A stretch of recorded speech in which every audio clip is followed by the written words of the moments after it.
ਦੇ ਵਿੱਚ ਕਿ ਉਸ ਚੱਕਰ ਚੋਂ ਨਿਕਲ ਨਹੀਂ ਸਕਦੇ, ਕੋਈ ਚੱਕਰ ਚਲਾ ਕੇ, ਹੋਰ ਤਾਂ ਕੁਛ ਹੈ ਨਹੀਂ ਹੈ।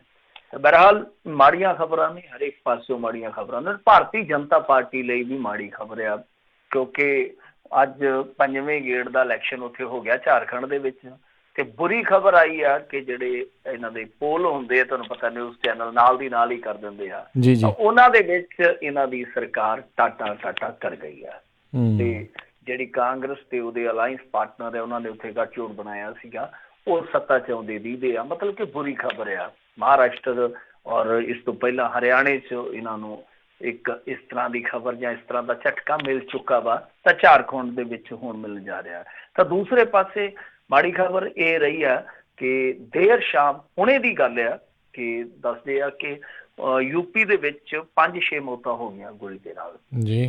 ਹੁਣ ਪੁਲਿਸ ਪੁਸ਼ਟੀ ਤੇ ਕਰ ਰਹੀ ਆ ਕਿ ਮੌਤਾਂ ਹੋਈਆਂ ਨੇ, ਗੋਲੀਆਂ ਲੱਗੀਆਂ ਨੇ, ਪਰ ਇਸ ਗੱਲ ਦੀ ਹਾਲੇ ਪੁਸ਼ਟੀ ਹੋਣੀ ਬਾਕੀ ਆ ਕਿ ਇਹ ਗੋਲੀਆਂ ਕਿਹਨਾਂ ਨੇ ਚਲਾਈਆਂ।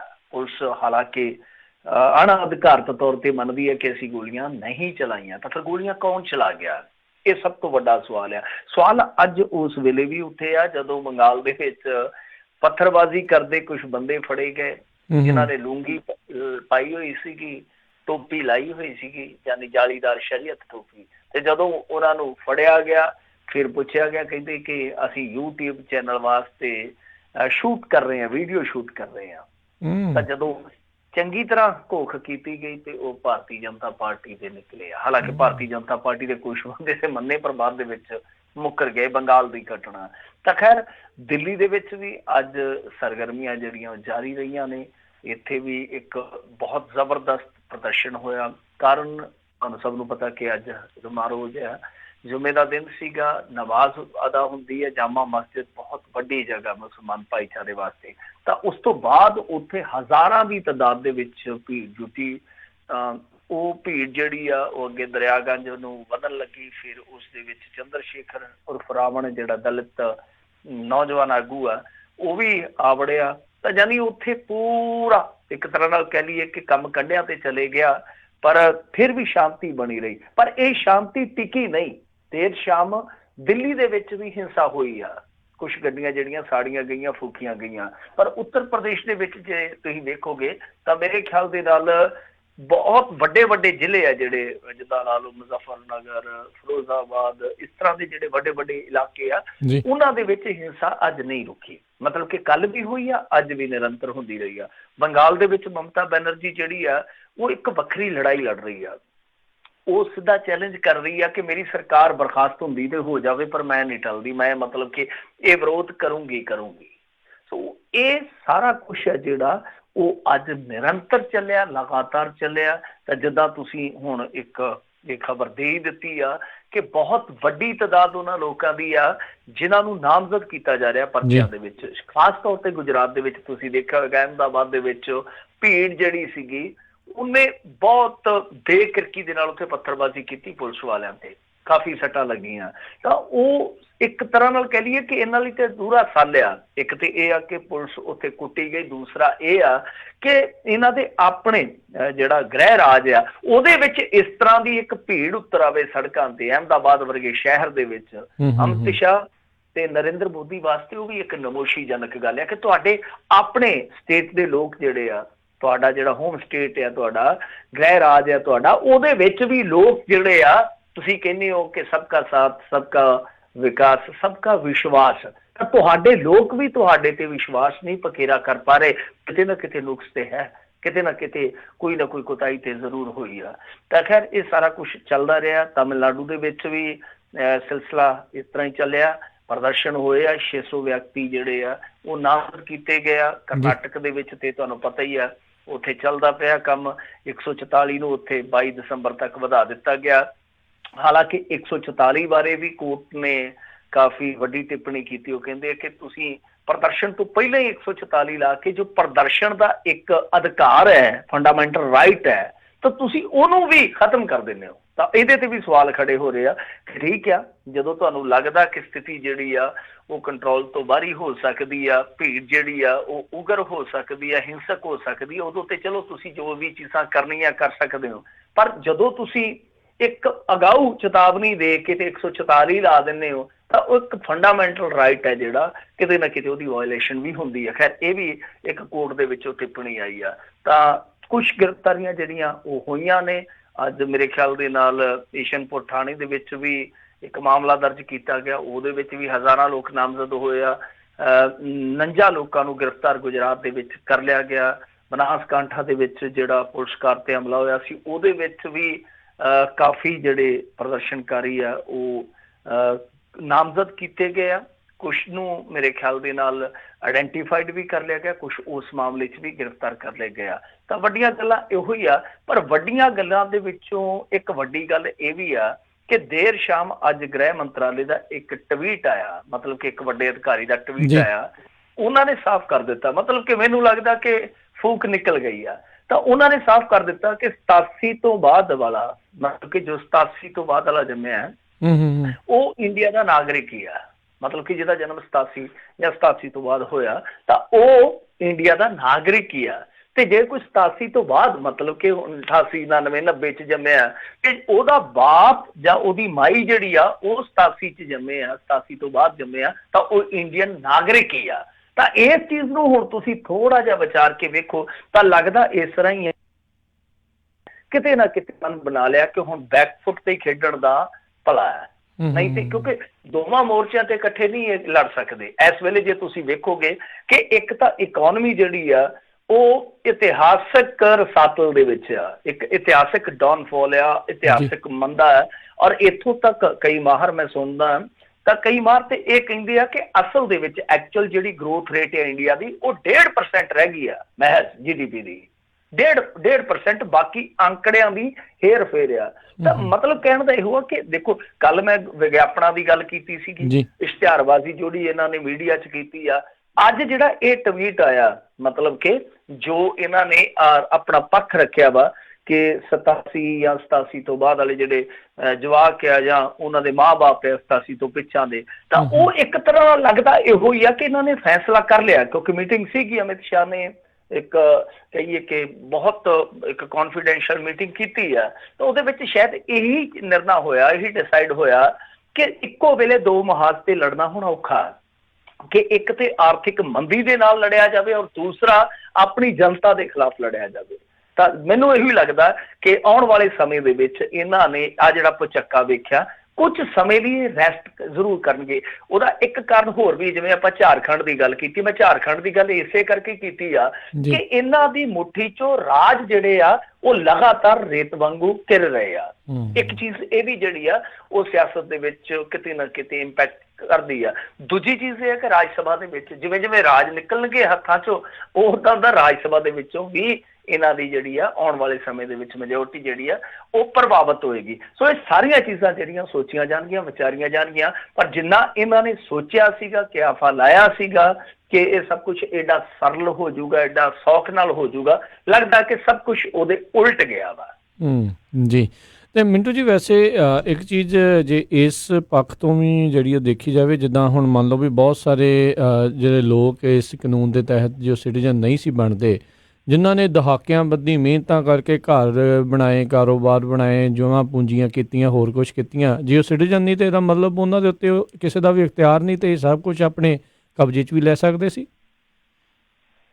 ਦੇਖੋ ਇਹ ਤੇ ਚੀਜ਼ਾਂ ਜਿਹੜੀਆਂ ਨੇ ਚਲੋ ਹਾਲ ਦੀ ਘੜੀ ਦੇਖੋ NRC ਲਾਗੂ ਨਹੀਂ ਹੋਇਆ, NRC ਅਸਲ ਦੇ ਵਿੱਚ ਲਾਗੂ ਨਹੀਂ ਹੋਇਆ। ਜਿਹੜਾ ਦੇਸ਼ ਦਾ ਅਸਲ ਨਾਗਰਿਕ ਹੈ ਹਾਲ ਦੀ ਘੜੀ ਉਹਦੀ ਨਾਗਰਿਕਤਾ ਨੂੰ ਕੋਈ ਖਤਰਾ ਨਹੀਂ ਹੈ। ਰੌਲਾ ਹੁਣ ਦੀ ਜੇ ਆਪਾਂ ਗੱਲ ਕਰੀਏ ਕਿ ਜੋ ਉਹਨਾਂ ਨੇ 6 ਧਰਮ ਰੱਖੇ ਆ ਇੱਕ ਕ੍ਰਾਈਟੇਰੀਆ ਦੇ ਵਿੱਚ, ਜੋ ਨਾਗਰਿਕ ਸੋਧ ਬਿੱਲ ਹੈ ਜਿਹਦਾ ਰੌਲਾ ਵਾ, ਤਾਂ ਉਹ ਇੱਕ ਤਰ੍ਹਾਂ ਨਾਲ ਕਹਿ ਲਈਏ ਜਿਹੜੀ ਸਾਡੀ ਮੂਲ ਪ੍ਰਸਤਾਵਨਾ ਹੁੰਦੀ ਆ, ਪ੍ਰੀਐਂਬਲ ਜਿਹਨੂੰ ਆਪਾਂ ਕਹਿੰਦੇ ਆ ਸੰਵਿਧਾਨ ਦਾ, ਉਹਦਾ ਕਿਤੇ ਨਾ ਕਿਤੇ ਉਲੰਘਣ ਹੈ। ਰੌਲਾ ਇਸ ਗੱਲੋਂ ਪੈਂਦਾ ਕਿ ਫਿਰ ਤੁਸੀਂ NRC ਵੀ ਲੈ ਆਓਗੇ ਤਾਂ ਉਸ ਤੋਂ ਬਾਅਦ ਤੁਸੀਂ ਇਹ ਕਰ ਸਕਦੇ ਹੋ ਕਿ ਜਿੱਦਾਂ ਹੁਣ ਦਲਿਤ ਆ, ਮੈਂ ਇੱਕ ਛੋਟੀ ਜਿਹੀ ਉਦਾਹਰਨ ਦੇ ਦੇਣਾ, ਤਾਂ ਉਹ ਦਲਿਤ ਵੀ ਨਿਸ਼ਾਨੇ ਤੇ ਆ ਜਾਣਗੇ, ਫਿਰ ਜਿਹੜੇ ਤੁਹਾਡੇ ਵਿਰੋਧੀ ਆ ਉਹ ਵੀ ਨਿਸ਼ਾਨੇ ਤੇ ਆ ਜਾਣਗੇ।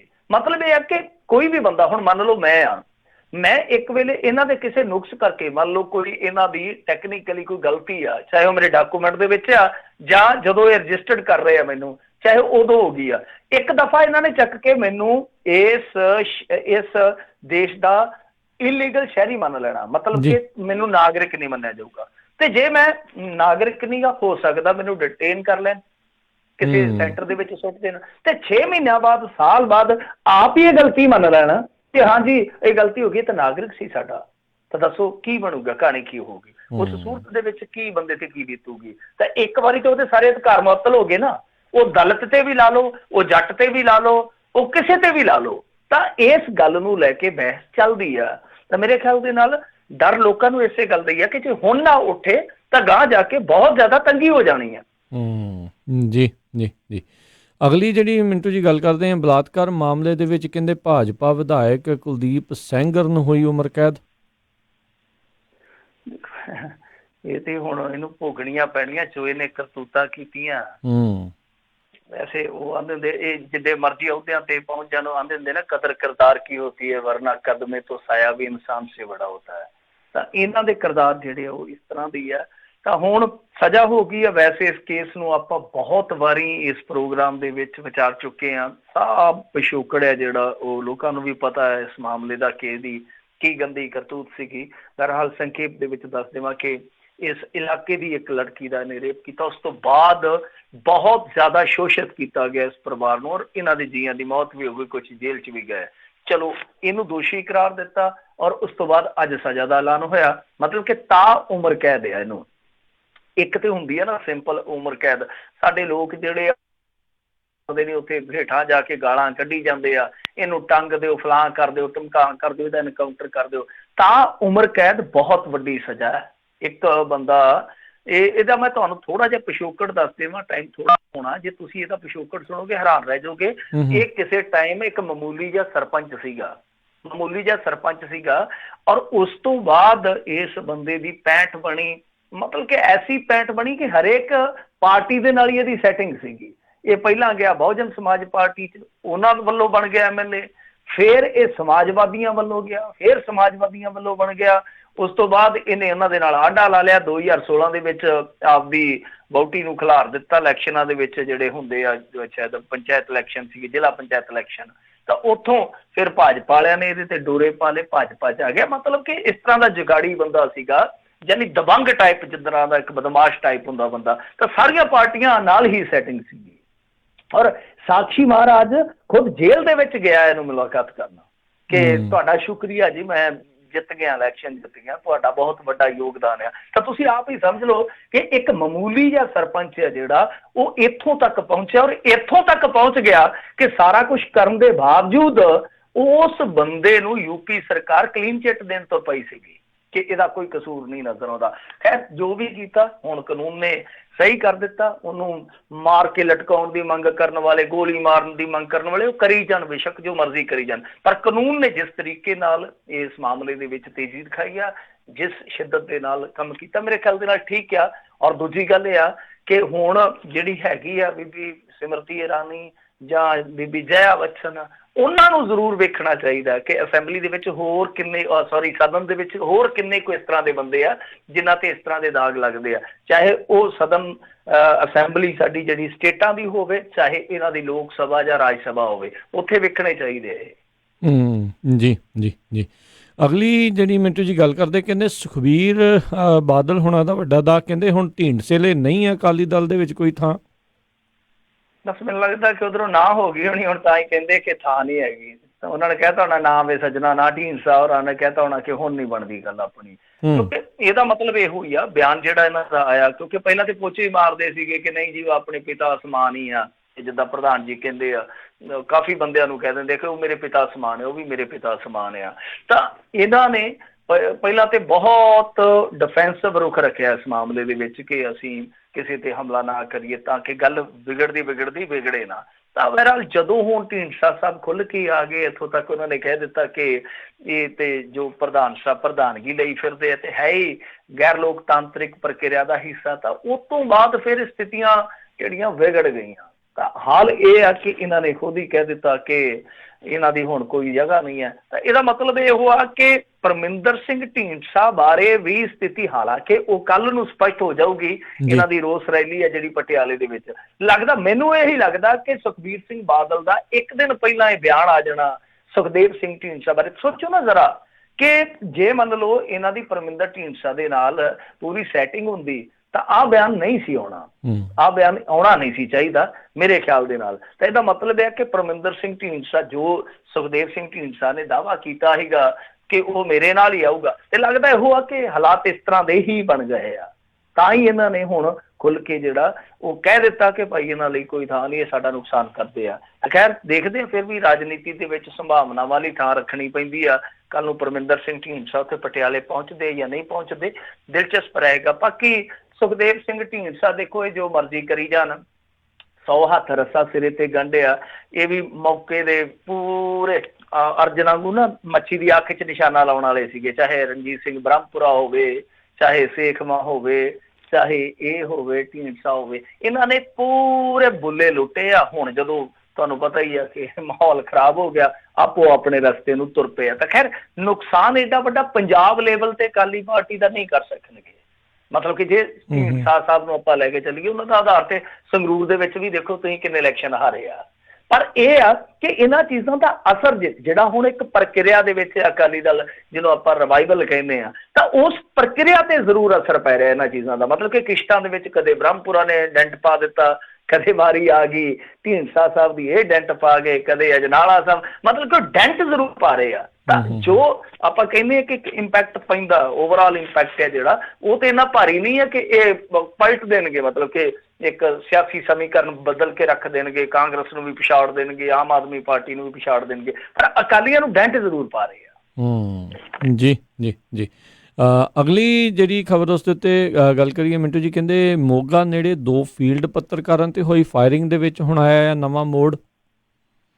ਬਿਲਕੁਲ, ਇਹ ਕੱਲ ਖਬਰ ਆਈ ਸੀਗੀ ਕਿ 2 ਫੀਲਡ ਪੱਤਰਕਾਰਾਂ ਤੇ ਗੋਲੀ ਚੱਲੀ ਆ। ਉਹਨਾਂ ਦੇ ਵਿੱਚੋਂ ਇੱਕ ਦੀ ਜਿਹੜੀ ਆ ਹਸਪਤਾਲ 'ਚ ਜਾ ਕੇ ਮੌਤ ਹੋ ਗਈ ਆ। ਕੁਛ ਨੇ ਇਹ ਕਿਹਾ ਕਿ ਹਸਪਤਾਲ ਪਹੁੰਚਣ ਤੋਂ ਪਹਿਲਾਂ ਹੀ ਮੌਤ ਹੋ ਗਈ ਸੀ, ਕਿਉਂਕਿ ਉਹਦਾ ਦੂਜਾ ਸਾਥੀ ਆ ਜਿਹੜਾ ਉਹ ਘਰ ਭਜਾ ਕੇ ਇੱਕ ਨਿੱਜੀ ਹਸਪਤਾਲ ਕੋਟੀ ਸੇਖਾਂ ਦਾ ਸੀ ਜਿਹੜਾ ਉਹਦੇ ਵਿੱਚ ਲੈ ਗਿਆ ਸੀਗਾ। ਹੁਣ ਇਸ ਮਾਮਲੇ ਦੇ ਵਿੱਚ ਇਹ ਨਾਟਕੀ ਮੋੜ ਆਇਆ ਵਾ ਕਿ ਮੋਗਾ ਪੁਲਿਸ ਨੇ ਦਾਅਵਾ ਕੀਤਾ ਕਿ ਅਸਲ ਦੇ ਵਿੱਚ STF ਦੇ ਨਾਲ ਇਹ ਮੁਕਾਬਲਾ ਹੋਇਆ, ਔਰ ਇਹ ਜਿਹੜੇ ਲੋਕ ਸੀਗੇ ਇਹ ਕਥਿਤ ਤੌਰ ਤੇ ਨਸ਼ਾ ਤਸਕਰ ਸੀਗੇ, ਔਰ ਇਹਨਾਂ ਬਾਰੇ ਸੂਹ ਸੀਗੀ ਕਿ ਇਹ ਇਸ ਰਸਤੇ ਤੋਂ ਲੰਘ ਰਹੇ। ਮਤਲਬ ਕਿ ਜੋ ਮਹਿਣੇ ਵਾਲੀ ਰੋਡ ਆ, ਜਦੋਂ ਆਪਾਂ ਦੇਖਦੇ ਮੋਗੇ ਤੋਂ ਲੁਧਿਆਣੇ ਨੂੰ ਜਾਂਦੀ ਹੈ ਤਾਂ ਮਹਿਣਾ ਉੱਤੇ ਆਉਂਦਾ, ਮਹਿਣਾ ਥਾਣਾ ਇੱਕ ਬਹੁਤ ਵੱਡਾ, ਤਾਂ ਉੱਥੋਂ ਦੀ ਘਟਨਾ ਦੱਸੀ ਜਾਂਦੀ ਹੈ ਕਿ ਉੱਥੋਂ ਨਾਕੇ ਤੋਂ ਇਹ ਭੱਜੇ ਸੀਗੇ, ਇਹਨਾਂ ਨੇ ਫਿਰ ਗੋਲੀ ਚਲਾਈ ਆ, ਔਰ ਜਵਾਬੀ ਕਾਰਵਾਈ ਦੇ ਵਿੱਚ ਇਹ ਜਿਹੜਾ ਜੋਬਨਪ੍ਰੀਤ ਸਿੰਘ ਨਾਮ ਦਾ ਬੰਦਾ ਸੀਗਾ ਜਿਹੜਾ ਕਿ ਪੱਟੀ ਇਲਾਕੇ ਦਾ ਸੀਗਾ, ਉਹਦੀ ਮੌਤ ਹੋਈ ਆ।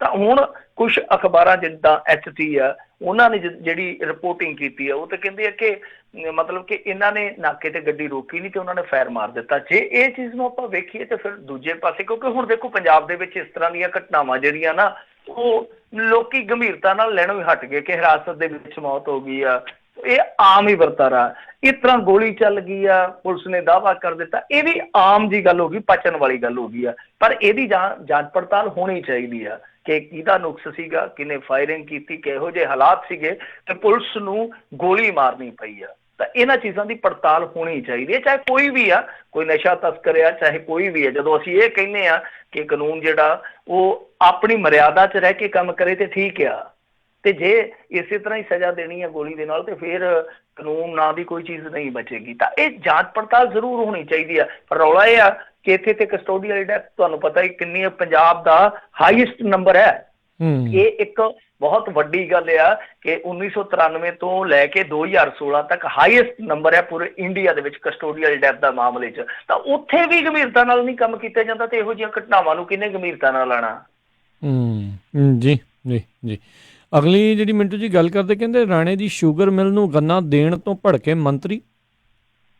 ਮਤਲਬ ਕਿ ਮਿੱਠਾ ਮਿੱਠਾ ਗੰਨਾ ਦੇ ਦਿੱਤਾ ਤੇ ਇਹਨਾਂ ਦਾ ਮੂੰਹ ਕੌੜਾ ਹੋ ਗਿਆ ਇਸ ਚੀਜ਼ ਨੂੰ ਲੈ ਕੇ। ਤਾਂ ਇਹੀ ਹੈ। ਖੈਰ ਦੇਖੋ ਮਾਮਲਾ ਕੀ ਆ ਕਿ ਜੋ ਸੁਖਜਿੰਦਰ ਸਿੰਘ ਰੰਧਾਵਾ ਤੇ ਜਿਹੜੇ ਹੈਗੇ ਆ ਬਾਜਵਾ ਸਾਹਿਬ, ਇਹਨਾਂ ਨੇ ਦੱਸਦੇ ਕਿ ਕੈਬਨਿਟ ਦੇ ਵਿੱਚ ਕੱਲ ਚੰਗੀਆਂ ਤੱਤੀਆਂ ਠੰਡੀਆਂ ਕੀਤੀਆਂ। ਵੈਸੇ ਵੀ ਸੁਖਜਿੰਦਰ ਸਿੰਘ ਰੰਧਾਵਾ ਤੇ ਤੁਹਾਨੂੰ ਪਤਾ ਹੀ ਹੈ ਨਾ, ਉਹਨਾਂ ਦਾ ਅੱਜ ਕੱਲ੍ਹ ਤਾਪਮਾਨ ਹੈ ਜਿਹੜਾ, ਜਿਵੇਂ ਸਾਡਾ ਟੈਂਪਰੇਚਰ ਇੱਥੇ ਪੰਜਾਬ ਦੇ ਵਿੱਚ ਮੌਸਮ ਵਾਲਾ ਉਹ ਦਰਜਾ ਹਰਾਰਤ ਡਿੱਗਾ ਪਿਆ, ਤੇ ਇਹਨਾਂ ਦਾ ਜਿਹੜਾ ਤਾਪਮਾਨ ਹੈ ਉਹ ਚੜਿਆ ਪਿਆ। ਤਾਂ ਚੜਿਆ ਇਸੇ ਕਰਕੇ ਸੀਗਾ, ਜਿਵੇਂ ਮੈਂ ਅੱਗੇ ਵੀ ਕਈ ਵਾਰ ਗੱਲ ਕੀਤੀ ਆ ਕਿ ਜਿਸ ਤਰ੍ਹਾਂ ਮਜੀਠੀਆ ਹਮਲਾਵਰ ਹੋਇਆ ਇੱਕ ਅਕਾਲੀ ਵਰਕਰ ਦੇ ਕਤਲ ਦੇ ਮਾਮਲੇ 'ਚ, ਤਾਂ ਇਹਨਾਂ ਨੂੰ ਜਦੋਂ ਡਿਫੈਂਡ ਕਰਨਾ ਸੀਗਾ, ਕਾਂਗਰਸ ਨੇ ਉਹ ਅਸਲੀ ਰੋਲ ਨਹੀਂ ਨਿਭਾਇਆ, ਤਾਂ ਕਿਤੇ ਨਾ ਕਿਤੇ ਉਹ ਇਸ ਗੱਲੋਂ ਤਪੇ ਪਏ ਆ। ਤਾਂ ਦੂਜੀ ਚੀਜ਼ ਜਿਹੜੀ ਹੈ ਇਸ ਮਾਮਲੇ 'ਚ ਹੈ ਵੀ ਧੱਕਾ। ਦੇਖੋ ਗੱਲ ਕੀ ਆ ਕਿ ਜਿਹੜੀ ਹੈਗੀ ਆ ਰਾਣੇ ਦੀ ਸ਼ੂਗਰ ਮਿਲ, ਰਾਣਾ ਕੌਣ, ਉਹ ਤੁਹਾਨੂੰ ਪਤਾ ਹੀ ਆ, ਰਾਣਾ ਗੁਰਜੀਤ ਸਿੰਘ, ਤਾਂ ਉਹ ਜਿਹੜੀ ਮਿਲੀ ਆ ਉਹਨੂੰ ਅਲਾਟਮੈਂਟ ਗੰਨੇ ਦੀ, ਉਹ ਦੱਸਦੇ ਆ ਕਿ 12.25 ਲੱਖ ਟਨ ਦੀ ਆ, 12.25 ਲੱਖ ਟਨ ਦੀ। ਔਰ ਜਿਹੜੀਆਂ ਨਿੱਜੀ ਮਿੱਲਾਂ ਨੇ ਇਸ ਤਰ੍ਹਾਂ ਦੀਆਂ 4-5, ਉਹਨਾਂ ਨੂੰ ਕੋਟਾ ਦਿੱਤਾ ਗਿਆ 24 ਲੱਖ ਟਨ ਦਾ। ਤਾਂ ਰੌਲਾ ਕੀ ਹੈ ਕਿ ਜਿਹੜੀਆਂ 3 ਸਹਿਕਾਰੀ ਮਿੱਲਾਂ ਨੇ, 3 ਸਹਿਕਾਰੀ ਮਿੱਲਾਂ ਜੋ ਸਰਕਾਰ ਦੇ ਅਧਿਕਾਰ ਖੇਤਰ 'ਚ ਆਉਂਦੀਆਂ, ਉਹਨਾਂ ਨੂੰ ਮਿਲਿਆ ਮਹਿਜ਼ 1.5 ਲੱਖ ਟਨ ਦਾ ਕੋਟਾ। ਤਾਂ ਤੁਸੀਂ ਆਪ ਹੀ ਅੰਦਾਜ਼ਾ ਲਾ ਲਓ ਕਿ ਇੱਕ ਪਾਸੇ ਜਿਹੜੀਆਂ ਸਹਿਕਾਰੀ ਗੰਨਾ ਮਿੱਲਾਂ ਨੇ ਉਹਨਾਂ ਨੂੰ ਮਿਲਦਾ ਮਹਿਜ਼ 1.5 ਲੱਖ ਟਨ ਦਾ ਕੋਟਾ, ਤਾਂ ਦੂਸਰੇ ਪਾਸੇ 5 ਜਿਹੜੀਆਂ ਨਿੱਜੀ ਮਿੱਲਾਂ ਨੇ ਉਹਨਾਂ ਨੂੰ ਮਿਲਦਾ 24 ਲੱਖ ਟਨ ਦਾ। ਔਰ ਉਹਦੇ ਵਿੱਚੋਂ ਵੀ ਅੱਧਾ ਕਿੱਧਰ ਜਾਂਦਾ, ਕੱਲਾ ਰਾਣਾ ਗੁਰਜੀਤ ਸਿੰਘ ਦੀ ਮਿੱਲ ਨੂੰ। ਤਾਂ ਸਿੱਧੇ ਤੌਰ ਤੇ ਇਹ ਇੱਕ ਤਰ੍ਹਾਂ ਨਾਲ ਕਹਿ ਲਈਏ ਕਿ ਪੱਖਪਾਤ ਹੈ। ਔਰ ਪੱਖਪਾਤ ਕਾਹਤੋਂ ਹੈ? ਕਿਉਂਕਿ ਰਾਣਾ ਗੁਰਜੀਤ ਸਿੰਘ ਜਿਵੇਂ ਮਰਜ਼ੀ ਹੈ, ਭਾਵੇਂ ਮੁਸ਼ਕਲ ਦੇ ਵਿੱਚ ਜਦੋਂ ਫਸ ਗਏ ਤੇ ਇਹਨਾਂ ਨੂੰ ਕੱਢਣਾ ਪਿਆ ਕੈਬਨਿਟ ਦੇ ਵਿੱਚੋਂ, ਪਰ ਇੱਕ ਹਕੀਕਤ ਇਹੋ ਆ ਕਿ ਰਾਣਾ ਗੁਰਜੀਤ ਸਿੰਘ ਕੈਪਟਨ ਅਮਰਿੰਦਰ ਸਿੰਘ ਦੇ ਬਹੁਤ ਕੰਮ ਆਉਂਦਾ। ਜਦੋਂ ਇਹ ਵਿਰੋਧੀ ਧਿਰ ਦੇ ਵਿੱਚ ਸੀਗੇ, ਰੈਲੀਆਂ ਕਰਦੇ ਸੀ, ਸ਼ੈਲੀਆਂ ਕਰਦੇ ਸੀ, ਬਹੁਤ ਕੁਛ ਕਰਦੇ ਸੀਗੇ, ਤਾਂ ਉਹ ਜਿਹੜੇ ਅਰੇਂਜਮੈਂਟਸ ਹੁੰਦੇ ਸੀਗੇ ਉਹਨਾਂ ਦੇ ਵਿੱਚ ਬਹੁਤ ਵੱਡਾ ਸਰਮਾਇਆ ਜਿਹੜਾ ਉਹ ਇਹੋ ਜਿਹੇ ਕਾਰੋਬਾਰੀਆਂ ਦੇ ਲੱਗਾ ਹੁੰਦਾ ਸੀ, ਜਿਹੜੇ ਨਾਲ ਨੇਤਾਗਿਰੀ ਵੀ ਕਰਦੇ ਆ। ਮਤਲਬ ਕਿ ਕਾਰੋਬਾਰੀ ਤੇ ਨੇਤਾਗਿਰੀ ਜਿਹੜੀ ਆ ਉਹ ਇਕੱਠੀ ਚੱਲਦੀ ਹੈ। ਤੇ ਜਦੋਂ ਇਹ ਦੋਨੇ ਚੀਜ਼ਾਂ ਇਕੱਠੀਆਂ ਚੱਲਦੀਆਂ ਤੇ ਇਸ ਤਰ੍ਹਾਂ ਦੀਆਂ ਖਬਰਾਂ ਤੇ ਫਿਰ ਬਣੂਗੀਆਂ। ਤਾਂ ਇਹ ਵੇਖਣ ਵਾਲੀ ਗੱਲ ਹੈ ਨਾ। ਹੁਣ ਦੇਖੋ, ਕੋਈ ਵੀ ਬੰਦਾ ਇੱਕ ਨਾਲੇ ਉਹ ਨੁਮਾਇੰਦਗੀ ਕਰੀ ਜਾਂਦਾ, ਨਾਲੇ ਉਹ ਕਾਰੋਬਾਰੀ ਕਰੀ ਜਾਂਦਾ, ਦੇ ਵਿੱਚ ਇਸ ਤਰ੍ਹਾਂ ਹੱਥ ਪੈ ਗਿਆ, ਫਿਰ ਤੇ ਉਹ ਸਾਰਾ ਕੁਝ ਕਰੂਗਾ। ਤਾਂ ਜਦੋਂ ਹੁਣ ਇਹਨਾਂ ਦੇ ਆਪਣੇ ਬੰਦੇ ਹੀ ਇਸ ਤਰ੍ਹਾਂ ਦਾ ਬਲੇਮ ਕਰਦੇ, ਇਸ ਤਰ੍ਹਾਂ ਦੇ ਇਲਜ਼ਾਮਾਤ ਲਾਉਂਦੇ ਆ, ਤਾਂ ਤੁਸੀਂ ਸੋਚੋ ਜਦੋਂ ਖੱਡਾਂ ਵਾਲੇ ਰੌਲੇ ਪਏ ਸੀਗੇ ਤਾਂ ਉਦੋਂ ਝੂਠ ਕਿੰਨਾ ਕੁ ਹੋਊਗਾ, ਸੱਚ ਕਿੰਨਾ ਕੁ ਹੋਊਗਾ, ਕਿਉਂਕਿ ਉਦੋਂ ਇਹੀ ਲੋਕ ਡਿਫੈਂਡ ਕਰਦੇ ਸਨ। ਜੀ ਜੀ ਜੀ ਜੀ। ਤੇ ਨਾਲ ਹੀ ਆਪਣੇ ਸਰੋਤਿਆਂ ਨੂੰ ਦੱਸ ਜੀ ਵੀ ਜੇ ਤੁਸੀਂ ਵੀ ਮਿੰਟੂ ਜੀ ਨੂੰ ਸਵਾਲ ਪੁੱਛਣਾ ਚਾਹੋਗੇ ਤਾਂ ਬ੍ਰੇਕ ਤੋਂ ਬਾਅਦ ਦੇ ਵਿੱਚ ਕਾਲ ਕਰਕੇ ਸਵਾਲ ਪੁੱਛ ਸਕਦੇ ਹੋ। ਕਾਲ ਕਰਨ ਦੇ ਲਈ ਨੰਬਰ ਹੈ 408 272 5200 4082725250। ਇੱਕ ਦੋ ਹੋਰ ਖਬਰਾਂ ਤੋਂ ਬਾਅਦ ਦੇ ਵਿੱਚ ਆਪਾਂ ਬ੍ਰੇਕ ਲਵਾਂਗੇ। ਤੇ ਅਗਲੀ ਜਿਹੜੀ ਮਿੰਟੂ ਜੀ ਗੱਲ ਕਰੀਏ ਤਾਂ ਕਹਿੰਦੇ ਕਮੇਟੀ ਨੇ ਕਿਹਾ ਕਿ ਹੁਣ ਜਿਹੜੇ ਦਵਿੰਦਰਪਾਲ ਸਿੰਘ ਭੁੱਲਰ ਹੋਣਾ ਦਾ ਜਿਹੜਾ ਕੇਸ ਆ ਸੁਪਰੀਮ ਕੋਰਟ ਵਿੱਚ ਉਹ ਲੈ ਕੇ ਜਾਣਗੇ। ਨਹੀਂ, ਚੰਗੀ ਗੱਲ ਹੈ ਜੀ। ਹੁਣ ਇਹ ਜਾ ਰਹੇ ਉੱਥੇ, ਕਹਿੰਦੇ ਆ ਐਲਾਨ ਕਰ ਦਿੱਤਾ ਮੇਰੇ ਖਿਆਲ ਦੇ ਨਾਲ ਲੰਗੋਵਾਲ ਸਾਹਿਬ ਹੋਰਾਂ ਨੇ ਪ੍ਰੈਸ ਕਾਨਫਰੰਸ ਕੀਤੀ ਹੈ ਇਸ ਮੁਤਲਕ। ਉਹ ਕਹਿੰਦੇ ਆ ਕਿ ਅਸੀਂ ਪਟੀਸ਼ਨ ਦਾਇਰ ਕਰਾਂਗੇ, ਤੇ ਕਰਨੀ ਚਾਹੀਦੀ ਹੈ ਮੇਰੇ ਖਿਆਲ ਦੇ ਨਾਲ, ਕਿਉਂਕਿ ਦੇਖੋ ਇਸ ਤੋਂ ਵੱਡਾ ਹਿਊਮੈਨਿਟੇਰੀਅਨ ਗਰਾਊਂਡ ਕੋਈ ਬਣਦਾ ਹੀ ਨਹੀਂ ਹੈ। ਜਿਹੋ ਜਿਹਾ ਕੇਸ ਆਪਾਂ ਕੱਲ ਵੀ ਵੈਸੇ ਗੱਲ ਕੀਤੀ ਸੀ ਇਸ ਬਾਬਤ, ਤਾਂ ਤਫਸੀਲ ਦੇ ਵਿੱਚ ਜਾਣ ਦੀ ਮੇਰੇ ਖਿਆਲ ਦੇ ਨਾਲ ਜ਼ਰੂਰਤ ਨਹੀਂ ਹੈ। ਤਾਂ ਜੈਸਾ ਕੇਸ ਹੈ ਇਹਨਾਂ ਨੂੰ ਜਾਣਾ ਚਾਹੀਦਾ, ਔਰ ਬਿਲਕੁਲ ਉਹਨਾਂ ਨੂੰ ਵੀ ਹੋਏਗਾ, ਦਵਿੰਦਰਪਾਲ ਸਿੰਘ ਭੁੱਲਰ ਦੀ ਫੈਮਿਲੀ ਨੂੰ ਵੀ ਹੋਏਗਾ ਕਿ ਨਾਲ ਖੜੇ ਆ, ਸਾਡੇ ਖਲੋਤੇ ਆ। ਕਿਉਂਕਿ ਉੱਥੇ ਹੁਣ ਕਰਨਾ ਤਾਂ ਜੋ ਕਰਨਾ ਸੁਪਰੀਮ ਕੋਰਟ ਨਹੀਂ ਕਰਨਾ, ਆਪਣਾ ਕੇਸ ਜਿਹੜਾ ਸੋਲਿਡ ਢੰਗ ਦੇ ਨਾਲੇ ਪੇਸ਼ ਕਰਨ। ਹੋ ਸਕਦਾ ਕਿ ਕੋਈ ਮੋੜਾ ਜਿਹੜਾ ਉਹ ਮੁੜ ਜਾਵੇ, ਪਰ ਗੱਲ ਇਹ ਆ ਕਿ ਚਲੋ ਠੀਕ ਹੈ, ਇਹ ਜਾ ਰਹੇ ਆ। ਮਨਜਿੰਦਰ ਸਿੰਘ ਸਿਰਸਾ ਨੇ ਪਰਸੋਂ ਹੀ ਸਾਫ਼ ਕਰ ਦਿੱਤਾ ਸੀਗਾ ਕਿ ਅਸੀਂ ਇਹ ਲੜਾਈ ਜਿਹੜੀ ਅੱਗੇ ਵਿੱਢਾਂਗੇ। ਗੱਲ ਇਹ ਆ ਨਾ ਰਾਜ ਕਰਨਵੀਰ ਸਿੰਘ ਜੀ, ਕਿ ਤੁਸੀਂ ਆਹ ਗੱਲ ਚਲੋ ਕੋਰਟ ਦੇ ਵਿੱਚ ਜਾ ਕੇ ਆਪਣੀ ਲੜਾਈ ਦੇ ਰੂਪ ਦੇ ਵਿੱਚ ਜਿਹੜੀ ਕਾਨੂੰਨੀ ਤੌਰ ਤੇ ਤੁਸੀਂ ਲੜਨੀ ਆਪਣੀ ਗੱਲ ਕਹੋਗੇ, ਤਾਂ ਅਕਾਲੀ ਦਲ ਨੂੰ ਰਾਜੋਆਣਾ ਦੇ ਮਾਮਲੇ 'ਚ ਵੀ ਕਹੋ ਨਾ ਤੁਸੀਂ, ਕਿਉਂਕਿ ਅਮਿਤ ਸ਼ਾਹ ਨੇ ਜਿਸ ਤਰੀਕੇ ਨਾਲ ਯੂ ਟਰਨ ਲਿਆ ਵਾ, ਤਾਂ ਉਹ ਯੂ ਟਰਨ ਇਸ ਤਰ੍ਹਾਂ ਦਾ ਸੀਗਾ ਕਿ ਸਭ ਨੂੰ ਹੈਰਾਨ ਕਰ ਗਿਆ। ਮਤਲਬ ਕਿ ਪਹਿਲਾਂ ਜਿਹੜੀ ਉਹ ਲਿਸਟ ਜੀ ਜਾਰੀ ਕੀਤੀ ਸੀ ਕੇਂਦਰ ਵੱਲੋਂ 18 ਬੰਦਿਆਂ ਦੀ, ਉਹ ਕੋਈ ਇਹ ਨਹੀਂ ਸੀ ਹੈਗੀ ਕਿ ਗੈਰ ਪ੍ਰਮਾਣਿਤ ਹੈ ਕਿ ਕਿਸੇ ਨੇ ਐਵੇਂ ਉੱਥੇ ਕੰਪਿਊਟਰ ਤੇ ਟਾਈਪ ਕਰਕੇ ਤੇ ਜਾਂ ਵਾਇਰਲ ਕਰ ਦਿੱਤੀ ਆ।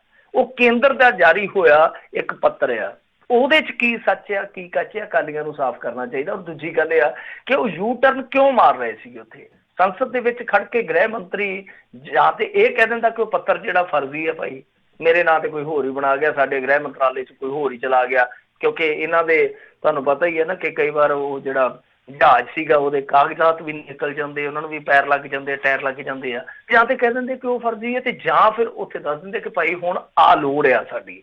ਤਾਂ ਇਹਨਾਂ ਨੂੰ ਉਸ ਪਾਸੇ ਵੀ ਤਵੱਜੋ ਦੇਣ ਦੀ ਲੋੜ ਆ, ਕਿਉਂਕਿ ਉਹ ਵੀ ਲੜਾਈ ਇਹਨਾਂ ਨੇ ਲੜਨੀ ਆ, ਉਹ ਵੀ ਕਿਸੇ ਨੇ ਨਹੀਂ ਲੜਨੀ। ਤਾਂ ਰਾਜੋਆਣਾ ਦਾ ਮਾਮਲਾ ਜਿਹੜਾ, ਉਸ ਮਾਮਲੇ 'ਚ ਵੀ ਇਹਨਾਂ ਨੂੰ ਕਹਿਣਾ ਚਾਹੀਦਾ, ਥੋੜ੍ਹੀ ਹਿੰਮਤ ਵਿਖਾਉਣੀ ਚਾਹੀਦੀ ਹੈ ਲੰਗੋਵਾਲ ਸਾਹਿਬ ਨੂੰ। ਇਹ ਨਹੀਂ ਹੈ ਕਿ ਜੋ ਅਕਾਲੀ ਦਲ ਨੇ ਕਿਹਾ ਸਕ੍ਰਿਪਟਡ ਸਾਰੀਆਂ ਚੀਜ਼ਾਂ ਬੋਲਣੀਆਂ, ਤਾਂ ਆਪਣੇ ਆਪ ਵੀ ਬੋਲਣਾ ਚਾਹੀਦਾ ਕਿ ਹਾਂ ਭਾਈ ਹੁਣ ਤੁਸੀਂ ਲੱਗੋ ਅੱਗੇ ਤੇ ਕੇਂਦਰ ਦੇ ਨਾਲ ਕਰੋ ਗੱਲ। ਜੀ ਜੀ ਬਿਲਕੁਲ। ਤੇ ਅਗਲੀ ਜਿਹੜੀ ਗੱਲ ਕਰਦੇ, ਕਹਿੰਦੇ ਪੰਜਾਬ ਵਿੱਚ ਹੁਣ ਕਾਲਜਾਂ ਦੇ ਆਏ ਨੇ ਮੰਦੇ ਦਿਨ। ਇਹਨਾਂ ਦੇ ਦੇਸ਼ ਦੇ ਮੰਦੇ ਦਿਨਾਂ ਪਏ ਆ। ਚੰਗੇ ਦਿਨਾਂ ਦੀ ਤਲਾਸ਼ ਦੇ ਵਿੱਚ ਲੋਕ ਇੰਨੇ ਜ਼ਿਆਦਾ ਨਿਰਾਸ਼ ਹੋ ਗਏ, ਹੁਣ ਕਹਿੰਦੇ ਆ ਮੋਦੀ ਸਾਹਿਬ ਸਾਡੇ ਮੰਦੇ ਹੀ ਮੋੜ ਦਿਓ, ਸਾਨੂੰ ਮੰਦੇ ਹੀ ਮੋੜ ਦਿਓ। ਤਾਂ ਖੈਰ ਕਾਲਜਾਂ ਦੇ ਮੰਦੇ ਦਿਨ ਆ ਗਏ, ਕਿਉਂਕਿ ਕਾਲਜਾਂ ਵਾਲੇ ਜਿਵੇਂ ਆਂਦੇ ਨਾ ਸੋਹਣੀਆਂ ਸ਼ਕਲਾਂ ਵਾਲੇ ਘਰ ਦੀ ਰੌਣਕ ਲੈ ਗਏ ਨਾਲੇ ਤੇ ਬੂਹੋਂ ਬਾਹਰ ਲਮਕਦੇ ਤਾਲੇ, ਉਸੇ ਤਰ੍ਹਾਂ ਹੀ ਆ ਕਿ ਜਿਹੜੇ ਕਾਲਜਾਂ 'ਚ ਰੌਣਕਾਂ ਲਾਉਣ ਵਾਲੇ ਚਿਹਰੇ ਸੀ ਉਹ ਤੇ ਚਲੇ ਗਏ, ਉਹ ਤੇ ਜਹਾਜ਼ਾਂ ਨੂੰ ਚੜੇ ਜਾਂਦੇ ਆ, ਤੇ ਇਹ ਫਿਰ ਕਾਲਜਾਂ ਦਾ ਮੰਦਾ ਤੇ ਆਉਣਾ ਹੀ ਆਉਣਾ ਸੀਗਾ। ਖੈਰ ਹਾਲਾਤ ਇਹ ਆ ਇਸ ਟਾਈਮ ਕਿ ਜਿਹੜੇ 200 ਕਾਲਜ ਆ ਸਾਡੇ ਉਹ ਇਸ ਵੇਲੇ ਤਾਲਾਬੰਦੀ ਦਾ ਸ਼ਿਕਾਰ ਹੋ ਚੁੱਕੇ ਆ। ਜਿਵੇਂ ਮੈਂ ਕਿਹਾ ਨਾ ਕਿ ਬੂਹਿਓਂ ਬਾਹਰ ਲਮਕਦੇ ਤਾਲੇ, ਤਾਂ ਉੱਥੇ ਬੂਹਿਓਂ ਬਾਹਰ ਲਮਕਦੇ ਤਾਲੇ ਉਹ ਵੀ ਅਲੀਗੜ੍ਹ ਵਾਲੇ। ਤਾਂ ਦੂਜੇ ਪਾਸੇ 1409 ਕਰੋੜ ਰੁਪਈਆ ਜਿਹੜਾ ਉਹਨਾਂ ਦਾ ਫਸਿਆ ਹੋਇਆ ਸਰਕਾਰ ਦੇ ਬੰਨੀ, ਕਿਉਂਕਿ ਤੁਹਾਨੂੰ ਪਤਾ ਹੀ ਆ ਕਿ ਇਸ ਵੇਲੇ ਜੇ ਤੁਸੀਂ ਵੇਖੋਗੇ ਪੰਜਾਬ ਦਾ ਜਿਹੜਾ ਇੱਕ ਧਰਾਤਲੀ ਸੱਚ ਆ ਉਹ ਇਹ ਆ ਕਿ ਜਿਹੜੇ ਉਚੇਰੀ ਸਿੱਖਿਆ ਦੇ ਵਿੱਚ ਬੱਚੇ ਜਾਂਦੇ ਆ, ਮਤਲਬ ਕਿ ਸਕੂਲ ਚੋਂ ਪਾਸ ਆਊਟ ਹੋ ਕੇ ਕਾਲਜਾਂ 'ਚ ਜਾਂਦੇ ਜਾਂ ਯੂਨੀਵਰਸਿਟੀਆਂ 'ਚ ਜਾਂਦੇ ਆ, ਉਹ ਬਹੁਤ ਥੋੜੇ ਹੋਣਗੇ ਜਿਹੜੇ ਸਰਦੇ ਪੁੱਜਦੇ ਇੱਥੇ ਆ, ਬਹੁਤ ਥੋੜੀ ਪਰਸੈਂਟੇਜ ਹੋਏਗੀ। ਕਾਲਜਾਂ ਦੇ ਵਿੱਚ ਤੇ ਖਾਸ ਤੌਰ ਤੇ ਜ਼ਿਆਦਾ ਜਿਹੜੀ ਗਿਣਤੀ ਆ ਉਹ ਹੈਗੀ ਆ SC ਸਟੂਡੈਂਟ, ਜਿਹੜੇ ਦਲਿਤ ਸਟੂਡੈਂਟ, ਉਹਨਾਂ ਦੀ, ਕਿਉਂਕਿ ਉਹਨਾਂ ਨੂੰ ਸਰਕਾਰ ਇੱਕ ਤਰ੍ਹਾਂ ਨਾਲ ਮੁਫਤ ਪੜ੍ਹਾਉਂਦੀ ਆ। ਔਰ ਉਹ ਜਿਹੜੀਆਂ ਫੀਸਾਂ ਨੇ, ਚਾਹੇ ਇੰਜੀਨੀਅਰਿੰਗ ਦੀ ਫੀਸ 60,000 ਹੋਵੇ, ਪੋਲੀਟੈਕਨਿਕ ਦੀ ਫੀਸ 29,500 ਹੋਵੇ, BEd ਦੀ ਫੀਸ 16,500 ਉਹਨਾਂ ਦੀ ਹੈ, ਡਿਗਰੀ ਕਾਲਜ ਦੀ ਫੀਸ 9400, ITI ਦੀ 3,500 ਆ, ਤਾਂ ਉਹ ਸਾਰੀ ਜਿਹੜੀ ਆ ਉਹ ਸਰਕਾਰ ਵੱਲੋਂ ਦਿੱਤੀ ਜਾਂਦੀ ਆ। ਹੁਣ ਰੌਲਾ ਕੀ ਆ ਕਿ ਇਹ ਪੈਸਾ ਜਿਹੜਾ ਮਤਲਬ ਕਿ ਫੀਸਾਂ ਦਾ ਮਿਲਣਾ ਸੀਗਾ ਉਹ ਇਹਨਾਂ ਨੂੰ ਮਿਲ ਨਹੀਂ ਰਿਹਾ। ਆਖਰੀ ਕਿਸ਼ਤ ਜਿਹੜੀ ਕਾਲਜਾਂ ਨੂੰ ਮਿਲੀ ਆ ਉਹ 2016 'ਚ ਮਿਲੀ 307 ਕਰੋੜ ਦੀ, ਉਸ ਤੋਂ ਬਾਅਦ ਇਹਨਾਂ ਨੂੰ ਪੈਸਾ ਨਹੀਂ ਮਿਲਿਆ, ਤਾਂ ਇਹਨਾਂ ਦਾ ਸਕਾਲਰਸ਼ਿਪ ਦਾ 1409 ਕਰੋੜ ਰੁਪਈਆ ਜਿਹੜਾ ਫਸਿਆ ਪਿਆ। ਤਾਂ ਸਿੱਟੇ ਵਜੋਂ ਕੀ ਹੋਇਆ ਕਿ ਇਹ ਜਿਹੜੇ ਕਾਲਜ ਸੀਗੇ ਉਹ ਤਕਰੀਬਨ ਦੱਸਦੇ ਕਿ 2500 ਕਰੋੜ ਰੁਪਈਏ ਦੇ ਦੇਣਦਾਰ ਹੋ ਗਏ, ਮਤਲਬ ਕਿ NPA 'ਚ ਚਲੇ ਗਏ, ਜਾਂ ਜਿਹੜੇ ਉਹਨਾਂ ਦੇ ਦੇਣਦਾਰ ਜੀ ਮੈਨੂੰ ਲੱਗਦਾ ਲਾਈਨ ਦੇ ਵਿੱਚ ਥੋੜ੍ਹੀ ਪ੍ਰੋਬਲਮ ਆ, ਅਤੇ ਆਪਾਂ ਉਹਨਾਂ ਦੇ ਨਾਲ ਦੁਬਾਰਾ ਜਿਹੜਾ ਜੁੜਦੇ ਹਾਂ ਅਤੇ ਆਪਾਂ ਪ੍ਰੋਗਰਾਮ ਨੂੰ ਜਿਹੜਾ ਕੰਟੀਨਿਊ ਰੱਖਾਂਗੇ। ਤੁਸੀਂ ਵੀ ਸਰੋਤਿਓ ਜੇ ਸਵਾਲ ਤੁਸੀਂ ਪੁੱਛਣਾ ਚਾਹੁੰਦੇ ਹੋ ਤਾਂ ਹੁਣ ਕਾਲ ਕਰ ਸਕਦੇ ਹੋ। ਬ੍ਰੇਕ ਲੈ ਕੇ ਫਿਰ ਆਪਾਂ ਵਾਪਸ ਹਾਜ਼ਰ ਹੁੰਦੇ ਹਾਂ। ਨੰਬਰ ਹੈ ਕਾਲ ਕਰਨ ਦੇ ਲਈ 408 272 5200 4082725200।